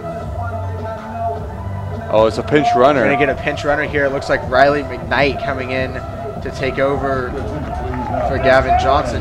Does this mean we might see Jordan Cannon put on the catcher's gear? Perhaps. It's either Cannon or Kyle Moose at this point for the 9th inning, as Gavin Johnson will be pinch run for. Are you saying you don't see Riley McKnight catching? Riley does a lot of things very well. I don't think setting up behind the dish is one of them. I don't think Deggs wants him behind the dish either. But with McKnight, I don't know that Riley wants Riley behind the dish. I don't think he does. But no, it's one thing though, now with him on first base, he is maybe the fastest player on the team. So you have to imagine he's off, or they're going to set up some kind of hit and run or something up. Middle infield for Lafayette still playing back. Jackson Grisham is going to lift one to right field. This is going to be a sac fly. It'll be caught out there by Vaillant, but Hunter Hearn will tag and come home no problem. And it takes just one pitch for the Bearcats to double their lead to 4-2. Yeah, great job by Jackson Grisham there. Turn and burn on that inside pitch, and he was just able to get one in the air. You could absolutely see the approach from Grisham, too, because that was not an elevated pitch. He went down, got it, finished with his hands high. He just wanted to lift something, get that run home. And now with one out, you do have a speed threat with Riley McKnight standing at first. And another one in the box with Diego Davila, and another one after that in the on-deck circle with Darian Sims. Check on Riley McKnight, a dive, but he's back in safely at first base. And you see he got a big lead off the bag that time. And immediately hopped right back out to it. So the Bearcats knock around freshman Connor Cook here. Leadoff seeing eye single, hit and run, and a sac fly is going to put a run on his line. Riley McKnight with a good lead off of first base. Cook delivers. McKnight not moving, and a strike in the bottom of the zone to Diego Davila. With McKnight on first, what that also provides, there's a big hole on the right side of the infield right now for Diego Davila if he can just slap one the other way. If he can do that, McKnight will likely be standing on third.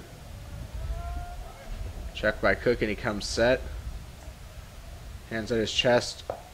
Quickly deals, and Davila takes what's ruled strike 2 on the inside corner. Not sure about that one, but okay. But yeah, now Davila's down 0-2 in the count. Let's see if the Bearcats get really aggressive here.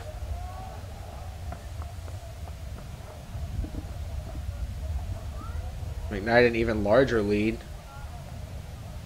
I think he's off right here. He is on the move. Davila with a choppy ground ball up the middle. It will be fielded by Cantrell, but he will have no play as he kind of collided with Hunter Castles in the middle of the infield. So mark that a single for Diego Davila, and there's 2 on and 1 out, and the Bearcats' speed will continue as Darian Sims steps into the box for the first time, and there's a whole new dynamic right now. And this is just packed baseball at its finest right here. Putting pressure on the defense, sending runners in motion. You know you have speed on first base and in the batter's box. You force an error or force a misplay of some kind, and now you have first and second. And I said McKnight might be the fastest guy on the team. If he's not, Darian Sims is. I will be shocked if Darian Sims does not square around in this at-bat. Oh, yeah, Darian Sims will at some point attempt to lay down a bunt. I don't think he'll wait very long. There it is, Darian Sims trying to force it down the third baseline, but he will foul that one off, so he's down in the count 0-1. And with Sims in the box, that's far from a sacrifice. Oh, absolutely. This is not to move the runners. If you're Lockridge, I feel like you can feel a little safer about charging in with Darian Sims. Yeah, I don't think Sims is sending 110 miles an hour down the third baseline here. 0-1 count. Runners on first and second. Sims not squaring. He hits one into shallow center field. Already playing in, though, is Brennan Bro, and this will not be a problem for the second out. And now you'll get freshman Jackson Lofton, who's 0 for 1 on the day. Now Lofton did a fly ball to right field in his last at bat, and it was that controversial play at home plate where they were called out, where Jackson Grisham was called out. Number 7, Jackson Lofton.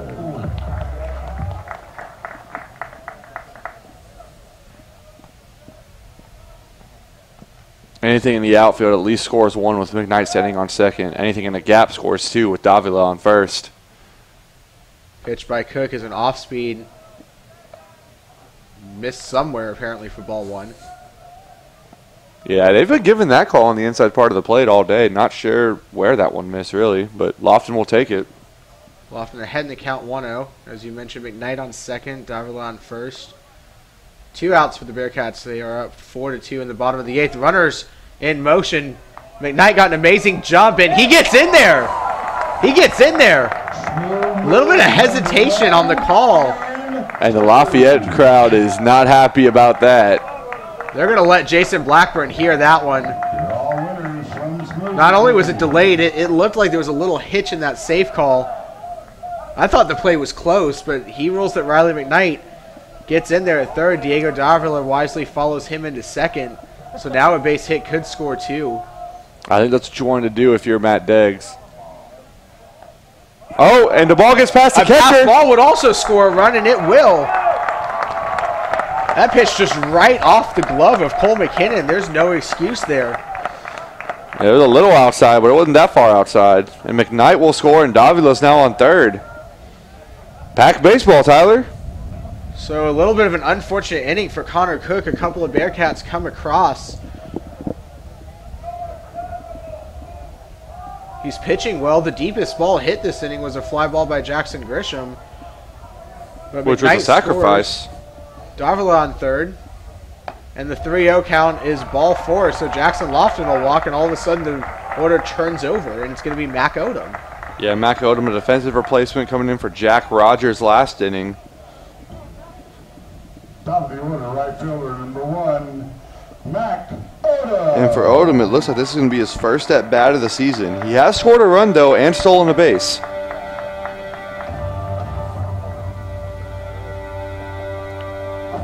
We'll have time called. Louisiana Lafayette. We'll talk about what they want to do with runners on the corners. We'll take a very brief break with them and be right back on the Bearcats Sports Network.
We are back coming out of that brief break. We have a new pitcher to talk about. Right-hander sidearmer Caleb Armstrong.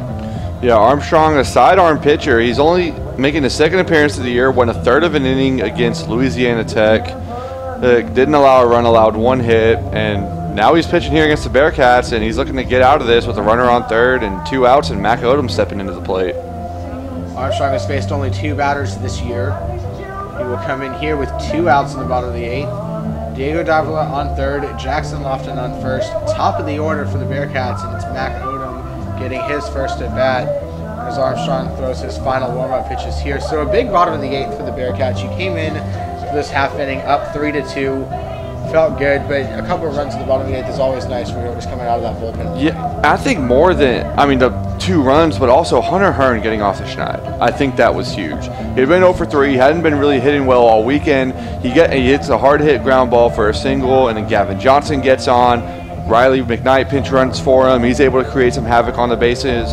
Jackson Grisham a sac fly, and you're just able to keep moving runners over, McKnight comes in on a wild pitch. It's just been a really good inning for the Bearcats. Pack baseball at its finest. So here's Mac Odom. Armstrong's first pitch is a slider at 76 on the inside corner for a strike. Odom, we mentioned, getting his first at bat of the season. He was one of those guys last year for the Bearcats that didn't always have numbers in games, but made the most of his playing time. No, he does. He's a really good defensive outfielder and also a very good base runner. And in this case, he's got himself an RBI base hit up the middle, a line drive from Mac Odom. That will score Diego Davila. Jackson Lofton will go first to third, and the Bearcats are not done as Caleb Armstrong comes in and serves up a 2-out RBI single, and it is 6-2 here, SHSU on top of Louisiana Lafayette. Well, Mac Odom, a jack of all trades right there. Comes in defensively. He's a really good base runner, and then he gets a base hit up the middle right there. Good job staying on it, and now it's 6-2. And Clayton Harp's coming up to the plate. For the time being, he's hitting 1,000 with an RBI this year. I'm sure Mac Odom will take that. We'll enjoy this stat line at the end of the night. And here's Clayton Harp. I'm sure he'll let everybody in the dugout know that he's batting 1,000 right now. Oh yeah, league leader in batting average. That ought to buy you dinner, right? Yeah. All right, is there another pitching change coming? I think there is. Caleb Armstrong was brought in just to face Mac Odom. It looks like he will not stay in to face the lefty. We will have a new pitcher taking the hill for Louisiana Lafayette. More on that when we come back on the Bearcat Sports Network.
New pitcher to tell you about, right-hander Chance Stone. That's a nice solid baseball name, and not the first time the Cats are seeing him. Yeah, Stone pitched the first game of yesterday's doubleheader, went 2/3 of an inning, retired both hitters he faced. Also made an appearance against the University of Texas, went 2 1/3 inning there, allowed 1 run, struck out 2. So a couple bit of mixed results so far for Stone on the year. ERA sitting right at 3, WHIP sitting right at 1. Definitely respectable numbers. Clayton Harp would like to have something to say about that, though, with runners on the corners and 2 outs. I would say Harp is someone with respectable numbers.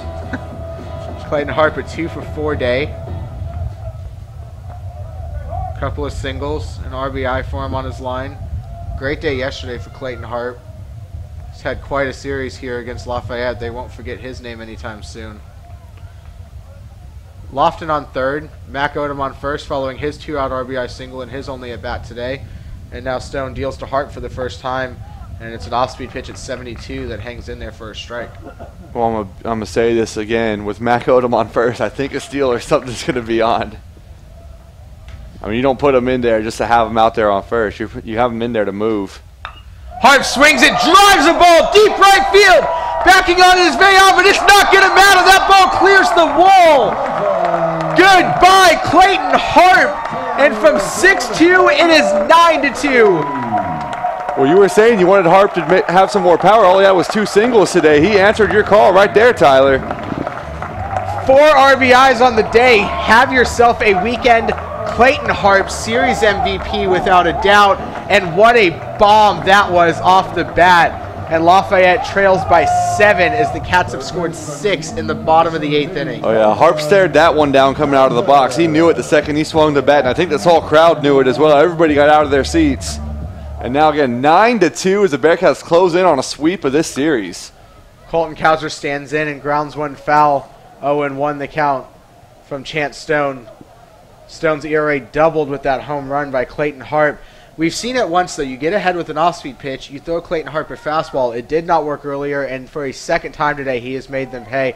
Colton Kauser, a dribbler up the middle, a nice play by the second baseman as he'll throw across.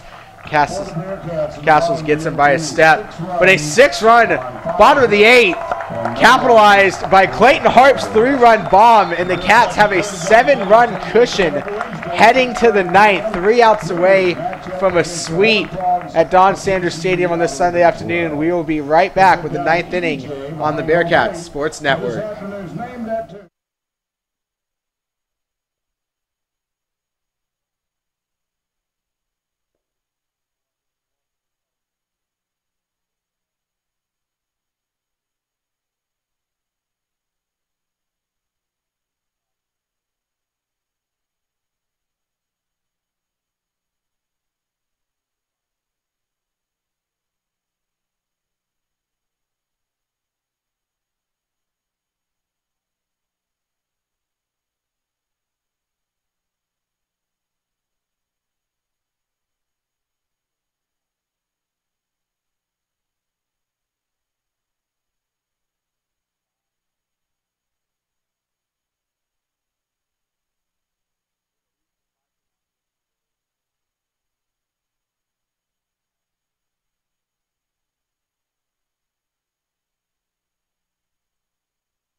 Back here for the top of the 9th, Sam Houston has blown open a game. They lead the Raging Cajuns 9-2.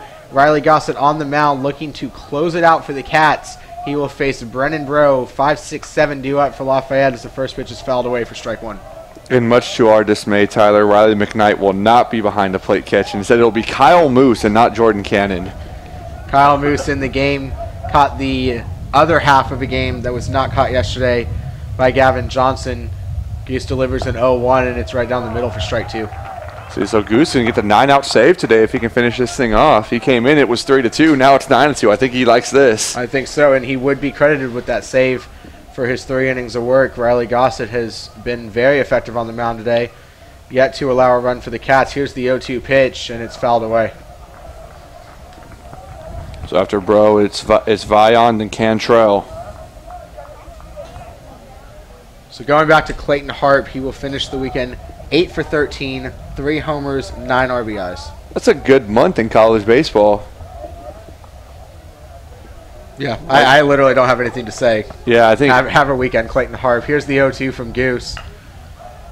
On the ground to short. Lofton, a strong throw across. Gets him by a half a step. Nice stretch by Hearn makes the difference, and there's 1 out. Yeah, I think you said it a minute ago. Lafayette's not going to forget his name anytime soon. They're going to know who Clayton Harp is. pinch hitter for the Raging Cajuns. Pinch hitting for Oren Veillon. Jacksonville, Florida, number 9. Todd Lott. Lott, big guy, 6'4", 235 pounds. We were commenting on that, watching him take batting practice earlier today in the cage. Yeah, he towers over just about everybody on the field. Interesting note about him, his career high in hits actually came in 2016 against the Bearcats when he had 4. He will not pick up one today as that is lifted out towards center field. And who other than Clayton Harp to get the second out, and the Cats are 1 away from a sweep here at Don Sanders Stadium. A sweep against a really good Louisiana Lafayette team. They are. This series, a series sweep does not do justice to how well the Raging Cajuns have played in Huntsville this weekend. Doubleheader yesterday, coming back today. I mean, it's going to finish 9-2, but this was a tight game throughout. Yeah, this was a tight game throughout, and I think the Bearcats, they really executed today. They were able to stay in it with the starting pitcher on the mound, and then once they got to the Cajun bullpen, of course, they've just been doing what they do. Hayden Cantrell with 2 outs on the ground. Jackson Lofton dives, throws from a knee. The throw will not be in time. Hayden Cantrell with an infield single. Nice effort just to get some leather on that from the freshman Jackson Lofton. Yeah, Cantrell's a little too fast to, to have the throw beat him on that one. That was going to be an infield single out of the box. Jackson Lofton having some fun on that turf here at Don Sanders Stadium, though, getting a glove on it. So a base runner for the Raging Cajuns. We'll have another pinch hitter, this one for O'Neill Lockridge. And it will be Tremaine Spears coming in, also hitting 1,000 on the season. He's 1 for 1 so far on this young campaign in 2019. Hayden Cantrell not even being held on by Hunter Hearn. And a nice fastball swing and a miss from Riley Gossett. I'm sure if you're Cantrell, you can swipe second on fielder's indifference here in a 7-run game. Yeah, I think Spears there was trying to go 1,000 batting average with a home run on the season. It looked like it. Spears unleashed on that first pitch from Riley Gossett. Goose set at the waist. Cantrell not moving. Spears another big cut, but he comes up empty, and suddenly it's 0-2. And this Bearcat crowd, a nice crowd on this Sunday afternoon, comes to their feet.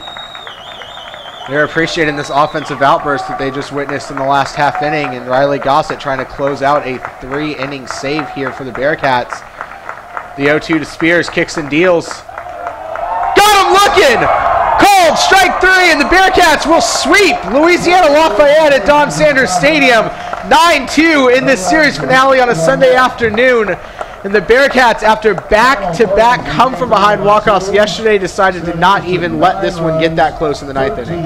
Yeah, 9-2. Great job in the 8th of just adding runs on the board. And Lafayette, again, it was the theme of the weekend. Once the Bearcats got to the Cajun bullpen, it was over. The damage was done. And once again today, that was it. 6 runs in the 8th inning. Pack baseball was played really perfectly throughout the day. And the Bearcats walk away with a sweep against a really good Lafayette team. So the Raging Cajuns fall to a tough 1-6 on the year, but more to come definitely from that Louisiana Lafayette Ball Club. Sam Houston improves to 5-1, 2-1 in the RICAS Classic, a perfect weekend here at the Dawn, and they will have a couple of tough matches on Tuesday and Wednesday this week upcoming, but for now the Bearcats are going to enjoy their Sunday afternoon, as will these fans at Don Sanders Stadium.